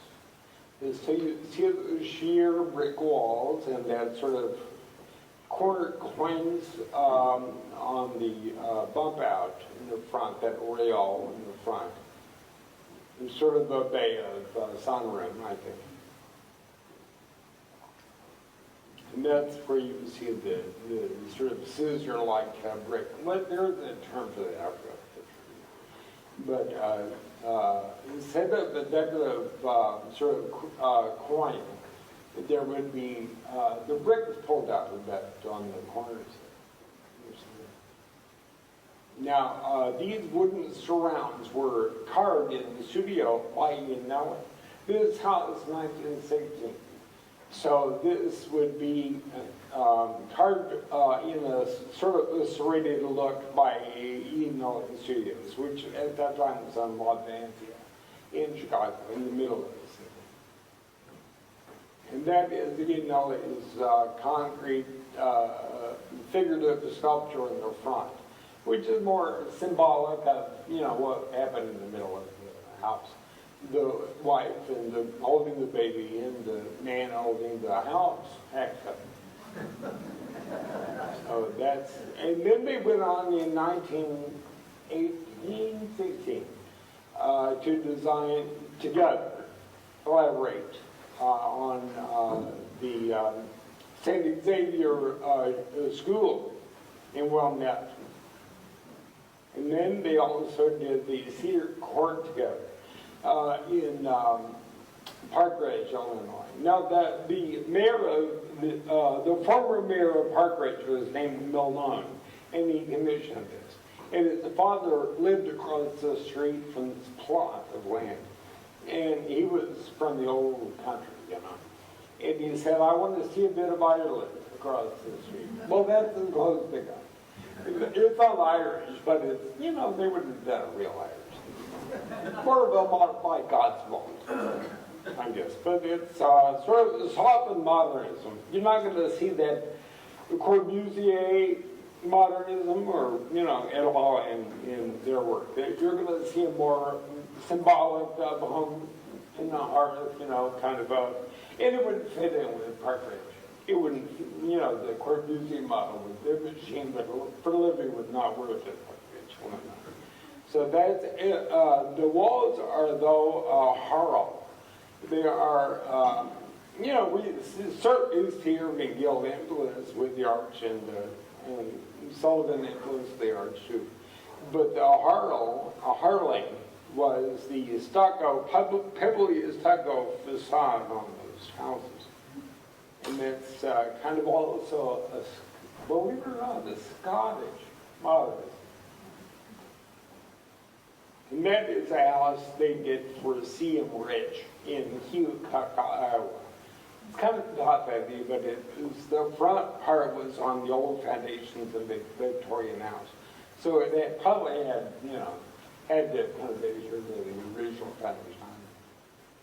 But y'all can see Irving Gill in the flat and stucco facade. And look especially at that modernist portico.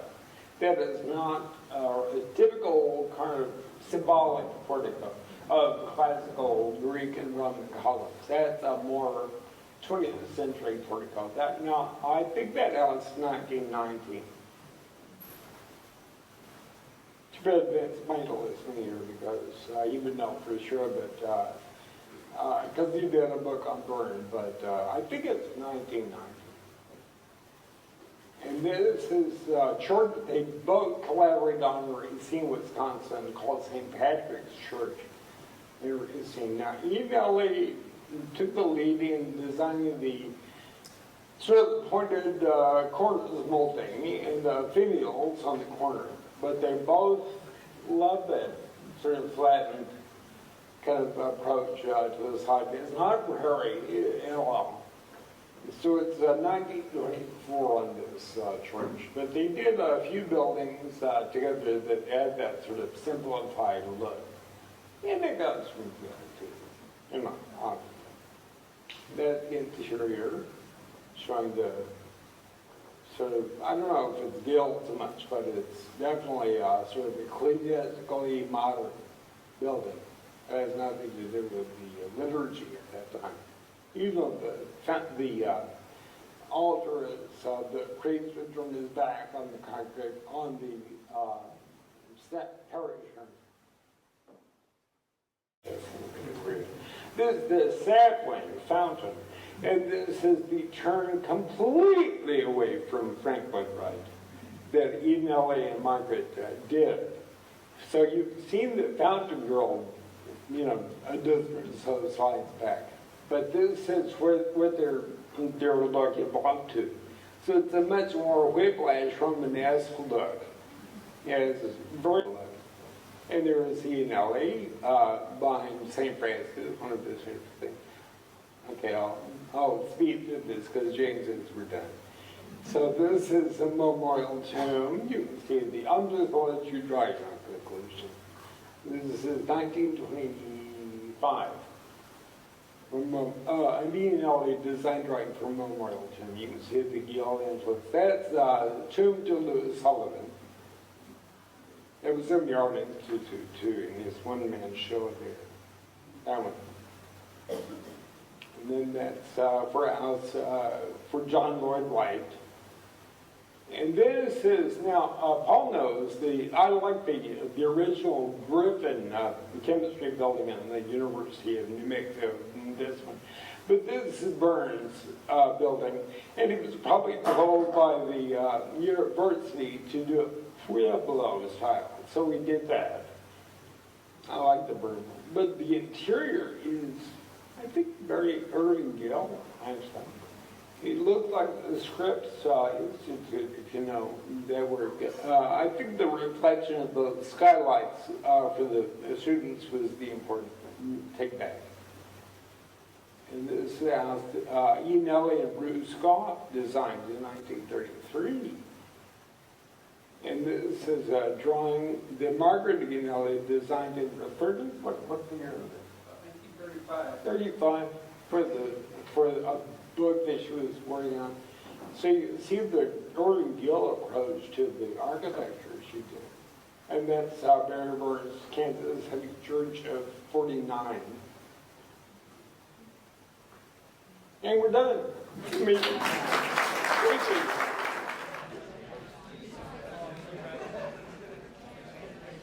Start off with the first question, if you want to think of your own questions, so we'll do that next. And we heard a lot about these architects, and these are very progressive architects doing essentially cutting-edge architecture and breaking new ground. But I don't think you guys talked about their clients. Chicago did have that idea of still this outsider, and so you had in some ways, a base of very receptive people who would take a building that wasn't quite conventional. That's not to say that it wasn't all unconventional architecture in Chicago. You have a broad range. But there have been many studies who've been made of who were the different clients that would bring in the likes of Louis Sullivan and Frank Lloyd Wright. And they often were more creative types of people in, not in necessarily the traditional, industries. And I mean, the house was also not only a home for them, but in many cases, it is a social statement in a community. And in some cases, I think it takes a lot of guts to do some of the things that they built. Well, we could talk about clients for hours and hours at a time. I really think there are two kinds of clients, and it also depends when you're talking in an architect's career. But in terms of kinds of clients, there are clients. An architect like Griffin needs to find a client who will support him, maybe come back for repeat things, particularly find people for public buildings, like the library I showed. It was a classmate of his who believed in him and talked this little town into hiring him in southern Illinois. But there are other clients who it has nothing to do with what we think it is. So that's why I'm always leery about some of these books about some of these people. Because I know in the case of Wright's early clients, they would say, well, who did you get for an architect? Oh yeah, well, I like my house, so why don't we hire him? I mean, it's just the way it is today. It isn't necessarily that they absolutely knew that they were getting some wonderful thing from this Frank Lloyd Wright. He's the guy who lived down the street, and they thought they could get him for an architect. And what shows in that is that once Wright became famous, the clients are so different, so that after World War II, and even in the late 30s, people came to Frank Lloyd Wright because he was the world's most famous architect, and they thought he was going to change their life. Clients in 1900 just wanted to have a house built in Oak Park, and this was a guy that everybody was hiring, so we'll hire him. But they still thought, you could tell in the few surviving letters, that early Wright clients thought that they were more important than the architect. You know, they were endlessly telling Wright, no, I want 2 bathrooms. You know, I don't understand why you didn't listen to me when I said I want this or that. And it would never, in 1952, no client would ever say that to Wright. They were waiting for their life to be improved by the client. I know that's not at all what you were asking, but that's what I think of.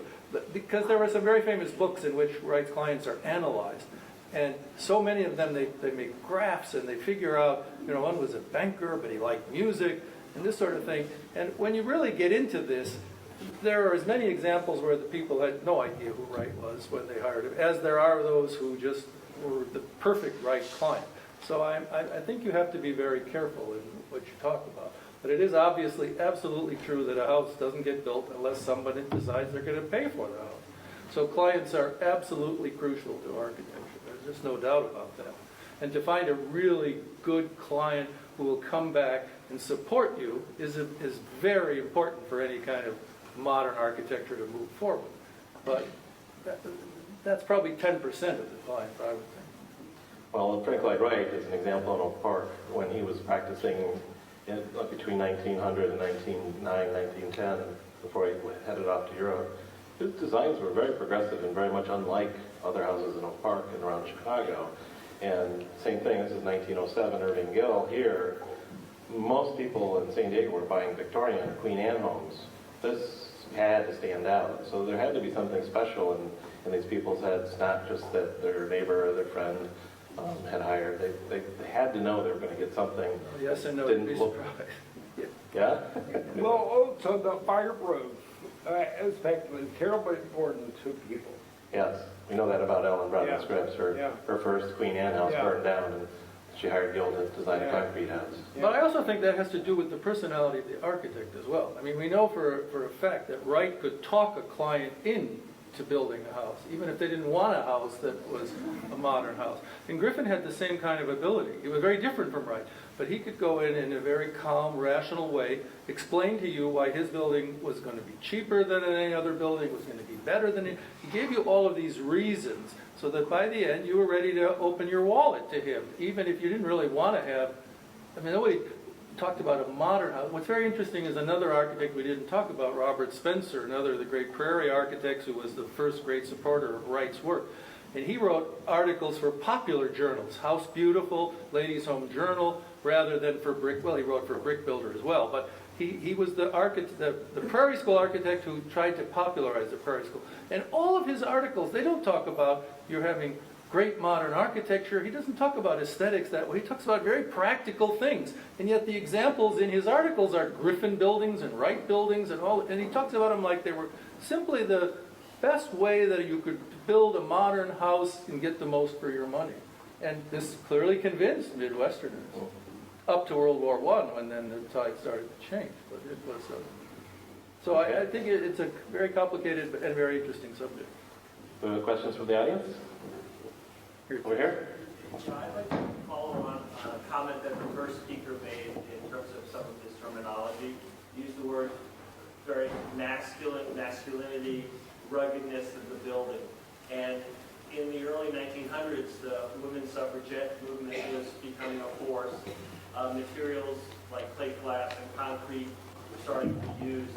And you mentioned, the second speaker mentioned Ladies' Home Journal and the other ladies' magazines. So I wonder how gender played a role in the architecture. As it gets stripped down, it would seem to be, in your interpretation, more masculine and more rugged. Does that mean with the ornamentation it was more feminine? How does the gender role play in all of this? You're asking how does it affect the aesthetic? Yeah, and, following on the client, if the wife or whomever is living at home reading Ladies' Home Journal, seeing the architect, is she going to her husband, keep me busy, hire this architect so I can work on that? Or is the architecture expressed as a feminine or a masculine? As you get to this cubist-looking building, is it masculine or feminine? Okay. Well, Louis Sullivan, that was a later quotation that he had made about admiring the masculine quality of the Marshall Field warehouse. And he was, of course, referring to the very stripped down, powerful forms of the building in his interpretation. Actually, what I've always found interesting with his buildings, in this conversation we were making some of the similarities of what you would see in the forms of Irving Gill with the works of Louis Sullivan.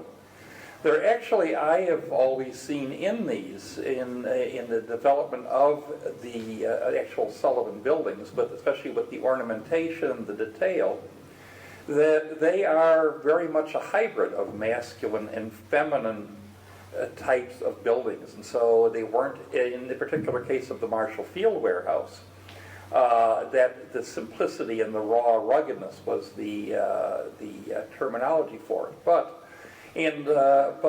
Sullivan's, I think, was more across the board. As far as also, there's a difference too in talking about something that is a big warehouse building in his terminology, as opposed to designing a house for a residential client, where you have, I think, probably broader considerations to take into consideration. But the only comment I would make is that wasn't Gill's greatest client a woman?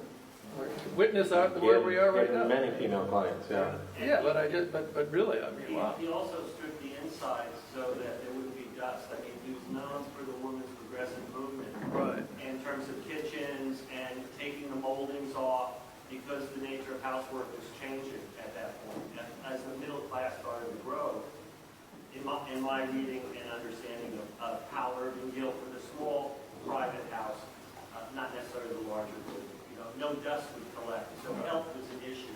You mentioned the outdoor terraces. So all these became very complicated, but easily solved by Gill. Anyway. Well, that's a very good, important point. In the 1890s, health was the issue. It didn't affect that decor, because that's when you see that's when you see that the iron bed set, replacing the Renaissance revival wooden bed, the master bedroom, and instead of heavy velvet drapes, you would see lightweight lace curtains.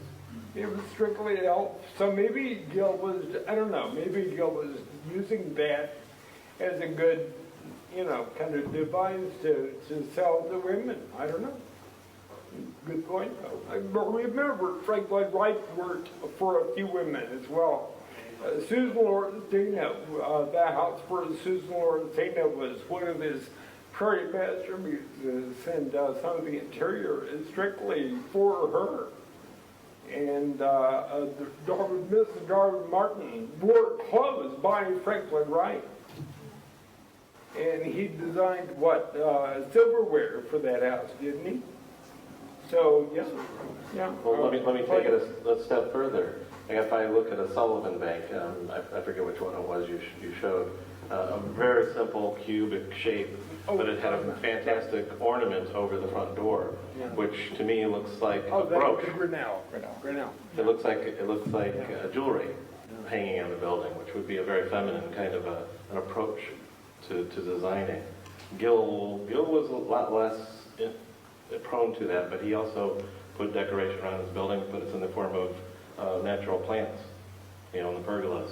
So a building like this doesn't have a decoration on it, but by the time all the plants mature, it's got a certain different kind of a decoration. So, yeah. Well, I think you would have to, if you were going to write a paper on this or try to deconstruct it, if you really want to get to what they thought they were doing in 1910, that's one question. Whether we buy into any of it 116 years later, 6 years later, is a separate question. But they did this kind of talking about, what was feminine, what was masculine, in ways that, we would not agree with at this point. But on the other hand, you look at the journals and you read what they say, and there is some of this kind of talk. But to try to figure out exactly what they meant in their own time is really not so simple. Another question in the back? Yes. Yeah. Speaking of Gill's penchant for simplicity in design, I understand how it describes the Sullivan and all that, but if you could phrase Quaker, don't you think that maybe some of those messages could have resonated from early 18th century? And not just simply what Sullivan said, because Sullivan said it, they were somehow more back to some core beliefs that you already had established? Yeah, I don't know if you guys know anything about Gill's Quaker background. There's been some reference by other historians to the Quaker background, and we really don't know how much he was influenced. His family came from a Quaker background, but there's been no indication that he was actually raised as a Quaker or that he held those beliefs in his adulthood. In fact, the churches he belonged to here in San Diego and the churches he designed were not Quaker. So we really don't know how much that influenced him. But certainly, it's a sympathetic idea, for sure. There was something at the bishop school where they actually talked about some of the design and how it was a Quaker assembly room. The assembly room is actually based on the Quaker gathering place. Yeah, personally, I think it's a lot more subtle than the Chicago years. And I mean, we could, yeah. But I mean, I'm just wondering if maybe certain residents stronger than Very likely, yeah. But we don't know. We wish he said. We wish he had his diaries. So, anything else?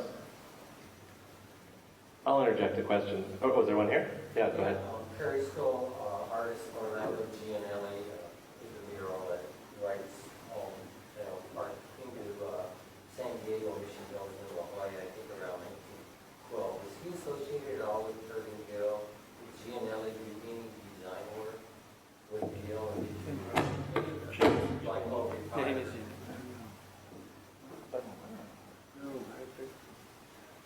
We're pondering this one. You're talking about Orlando Giannini. I don't think the Italian glass designer of Giannini and Hilgard.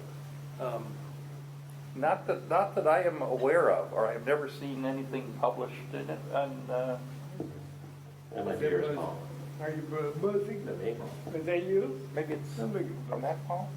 I don't know. I just turned mine off and it didn't change. Oh, there it goes. Okay. Oh, I don't. And, Is that one? as far as, there's been many studies and monographs of Giannini. His work is not well documented, but as far as any things I have encountered, I've never seen anything that tied the two of them together. But Giannini did highly decorative kinds of things, and glass mosaics and murals, and all the kinds of things that Gill didn't use in his architecture. So therefore, who knows if they knew each other. Now, there's a story about Iannelli had a recollection of working with Irving Gill on a project and designing a fountain for it. And he said that it had beautiful figures, human figures playing with the water, colored tiles, And Irving Gill's response to looking at the design said something to the effect of, "Are you sure you're improving my nice plain wall with your fountain?" And Iannelli said that was a lesson that he never forgot. Any other questions? I'll ask one more then. It's about one of the things that I see in Sullivan and in Gill and a lot more after today in Griffin is the notion of a very strong basic geometry. And San Diego Gill is very famous for that, the line, the arch, the cube. But it seems like that Sullivan really embraced it. If you look at a Sullivan skyscraper in Chicago from the early 1890s, the first thing I see is a cube. Then you see the other elements of it. So was there some other kind of, was there some sort of general aesthetic movement going on, maybe in the 1880s, 1890s, was really promoting geometry as the solution to the new aesthetic? You know, I think the sort of swirling ornament of Sullivan is attributed. Some people call it the sort of Art Nouveau. I think it has nothing to do with that. I think it's all about geometry. Well, it's geometry. The whole radical idea of bringing a building to life. And so with Sullivan, geometry is the essence of construction, of the modular nature of putting a building together. And so that is a dominant part, as a reality of architecture. It is assembled modular parts, largely component parts of geometric character, the metal frame down to the individual brick or terracotta block that may clad it. Even if you have ornamental terracotta cladding it, the essence of the geometry is still there. One of the things that Sullivan does is he makes almost a symbolic statement of his philosophy to architecture, because if you look at the ornamentation in juxtaposition to the geometry, you will see in the ornamentation an underlying geometric basis to it all. And then organic forms and leaves and berries morph in and out from it. And so it's acknowledging that there are two separate forces. You have the physical building, the component parts, that is your geometry. But the human interaction, the human mind brings it alive. And so that's why the geometry morphing into the organic is a very symbolic statement in Sullivan's buildings, and particularly manifests itself behind his ornamentation. Does this work now? Yeah. Yeah. Another aspect, however, is I think you have to come back to this philosophical question of 19th century Western architecture, of trying to get out of the problem of revivalism. And it's not so easy. Like one of the architects said, you don't wake up every morning and design a new style. So, and their own theory said that these styles, Gothic and Romanesque and Greek and Roman, had evolved naturally out of the culture. Well, therefore, why haven't we evolved a new style naturally out of our culture? Well, Otto Wagner said, the great Austrian architect, that technology had moved faster than the human mind could catch up with it. So the modern style would eventually come to pass. And so they had to invent these kinds of things. Well, the study of all architectures had shown that geometry is the basis of architecture, really. No matter what culture you're talking about. I mean, nature, and then abstracted into geometric forms. And so that's how we're going to get out of this problem of not making a building look like a Gothic building or a Roman building or whatever, is to start with the simplest of geometric forms. I mean, it's kind of a natural response to this. It's not going to automatically produce new architecture per se, but it's one way to start. The same way that to get out of the problem of revival style ornament is to go directly to nature and find the plants around you. And they started with the idea that, well, you know, the Corinthian capital is acanthus leaves, and the acanthus is a thistle that grows in around the Parthenon, and this is where they invented this. So that all cultures have looked to the natural world around them. So that's what we'll do in the 19th century. Well, that's a very generic thing. It doesn't automatically produce a Sullivan building. But it eventually produces a Sullivan building, and an Old Brick building, and a Mackintosh building, and a Horta building, and a Gaudi building, and all of that first generation of modern decorated architects, which eventually leads to the 20th century architects. But, and so in a sense, that's looking at the simplicity of geometric form is a rather natural way to start to create a new architecture, I would think. Okay. Any more questions from the audience? Here's one. Yep. So there's several theories why Gill left Chicago, but there's fewer theories about why he chose to go to San Diego. Sullivan visited San Diego for a couple weeks in 1890. Do we know who he was visiting when he came out to San Diego, and do we have any indication that it was he that suggested San Diego to Irving Gill? There's Sullivan's diaries and most personal papers did not survive. We know of the trip to California. Even with some of the new research that's being done through, internet digitization of newspapers, in looking for what the connections of what he was doing, who he was meeting with at that particular trip, we have not been able to find out. So there's nothing we have that we can even make a guess of a possible tie in that particular case. One of the things we do know that Sullivan had worked extremely hard in the auditorium building and was in desperate need of a break. It was a respite, yes. Yeah. And we also know that at that time, California, this doesn't directly tie to Sullivan that we know, but I'm sure he was aware at that time California was referred to as our Italy.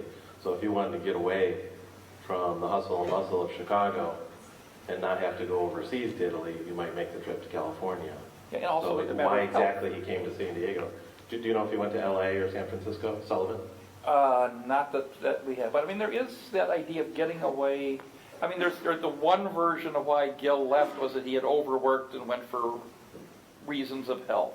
That's something that has been floated with many people who went. In fact, many of the architects of Chicago ended up in California. William LeBaron Jenney, the father of the skyscraper, ends up in California at the end, and many others as well. In fact, and Peter B. White went to California. Really? Yeah. And he was like the grandfather of Chicago architecture. And they were in old age, and I think this was a place to go. It might be, there's Sullivan even recounts that in the pressure of the auditorium that he was almost close to a breakdown. And so it may be that this was a destination of a way to use the fresh air and the fine view I see out my window as a way to pull yourself together. Today, come on. Huh? The weather was great today, not a cloud in the sky. Yeah, but it ain't Chicago. No, it isn't Chicago at all. The only problem with this conference is I wish it had been held in January. All right. Well, we're hopeful that this will become an annual event. Maybe we'll move the date. January. Thank you. Get that down. Yeah.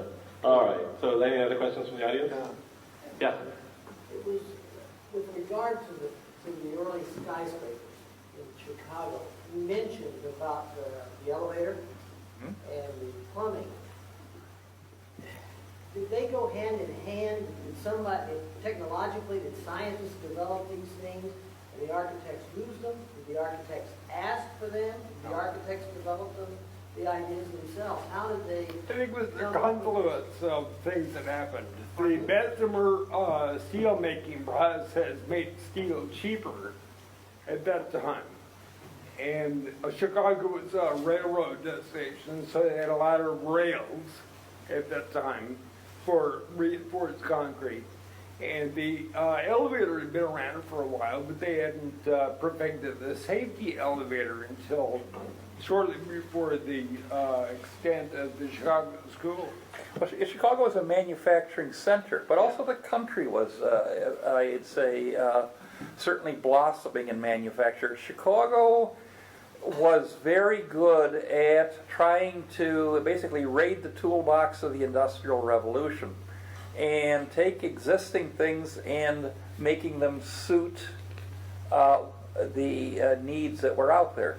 Building the skyscraper took a lot of innovation in terms of things like foundation. Even to say, I mentioned the water, just as a simple thing that you wouldn't think of had to be dealt with. But how do you get consistent water pressure all the way up a building.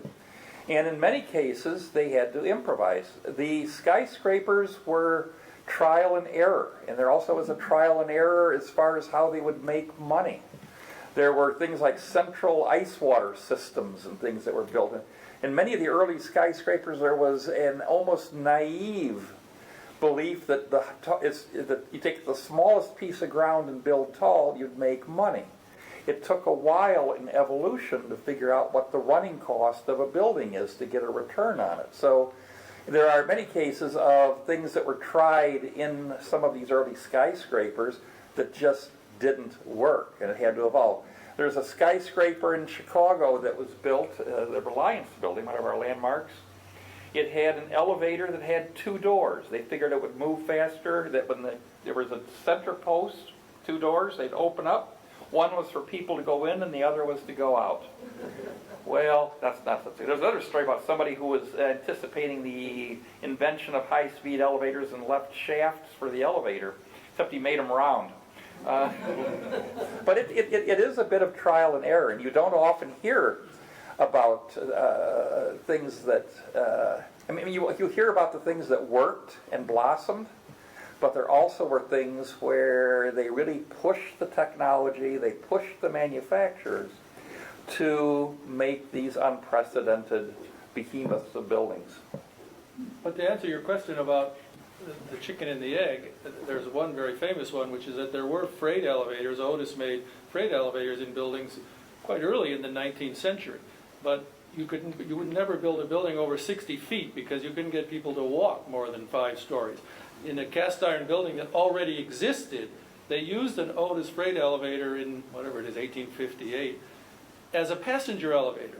But they didn't do much change to make that. Well, instantly people thought, my God, we can get up to the top floor. So then the top floor became prestigious, whereas before it was the cheapest. Now it could be the most expensive, and buildings went from 60 feet to 120 feet overnight. All across the country, but starting in New York in that particular innovation. And it wasn't because before that they couldn't build a 120-foot building. It's they couldn't get anybody to go up to the top of a 120-foot. So the elevator existed, but it hadn't been used quite right. So that would be an example of the technology was there, but nobody quite thought of it to use it in a certain way. And it took somebody to say, why don't we just put people in this thing?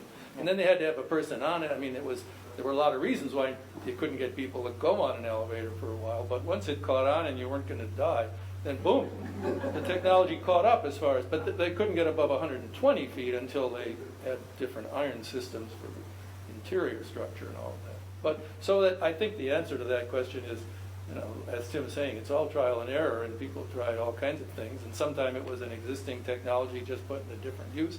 Other times it would be somebody's really trying to invent a technology and plays around with it. I mean, elevators were around a long time. In fact, they were in most warehouse and industrial buildings. That's how you moved goods up and down.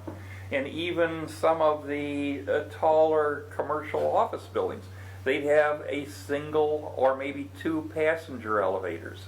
Didn't do you a lot of good to have to get a office building where the entire workforce is the equivalent of a small town when they're all going to leave at 5 o'clock. But the idea of making high-speed, fast, where you have multiple elevators and they are run with railroad precision. Even that whole idea of the valuing of the top floor on buildings. If you look at many of the early skyscrapers, there's a top floor. It was more like an attic where you'd have the bathrooms in them. The original, one thing that expressive of the time, if you look at the early Sullivan buildings, like the Wainwright building, which you saw several times, you have the base of the building 2 stories. So you have big windows. In fact, it's the base of the building, so that's really the strength of the building. But you have big plate glass windows for stores.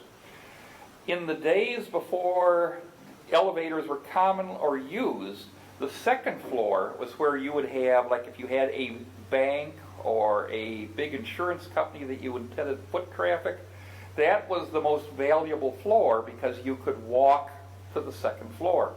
When you got the first skyscrapers, it wasn't like all of a sudden everyone wanted that top floor as the premium space. It took a while for evolution. So when Sullivan designed the Wainwright building, he gives emphasis to that second floor because real estate convention said that that's what you still access by foot, and that is still the most valuable property outside of the ground rent of the ground floor. So it was a process of evolution so that the emphasis on the second floor starts to diminish over time. So it is a matter, so even though you had elevators that you take to the top, you're getting more rent for the second floor, but that eventually disappears. Thank you. Okay, well, I think we'll conclude it unless there's okay, one more. Sorry, Cubs 31 East All right, Thank you. Thank you for that. thank you for What's the that. greatest Gill, Wright, and Sullivan houses or designs? Just to be greatest. Ooh. You're looking for one of each? Yeah, well, greatest Gill, greatest Wright, and greatest Sullivan. What about a Griffin house? What about a What green? about the greatest Griffin house? Oh, well, let's do that too. Let's Yeah, why not? I'm sorry, it Wow. wasn't really Griffin. Oh, that's a cruel question. It's just for fun. Okay. Louis Sullivan. If I was going to take a Louis Sullivan building and I say I can only keep one of A them, house. Hmm. He didn't do big houses. huh? He didn't do. No, we're talking about buildings. No, the houses are not going to do Okay. it. Yeah, was it buildings or houses? All right. Okay, the one that has the pure emotional power of space that's unique is the auditorium theater. However, if I was going to take one building to represent his work and his powers at their highest, I would take the skyscraper, the Guarantee Building in Buffalo, New Yeah, I York. think so, too. What do you think? I'm not playing. You're not like the. You're not playing? I like the Guarantee. I Oh, like that. come on. I like that a lot. What's the best Sullivan building? Are we supposed to, or are we Yeah. going to have a Well, different? just We'll for- pick just one of for those fun.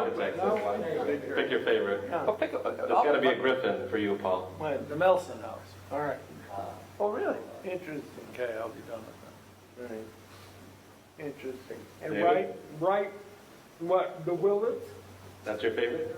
That's the I think best? it's probably the best one. What do you think? It's the pretty Willets? nice, although the one that people consider the definitive What? is the Roby House. Oh, yeah. Okay.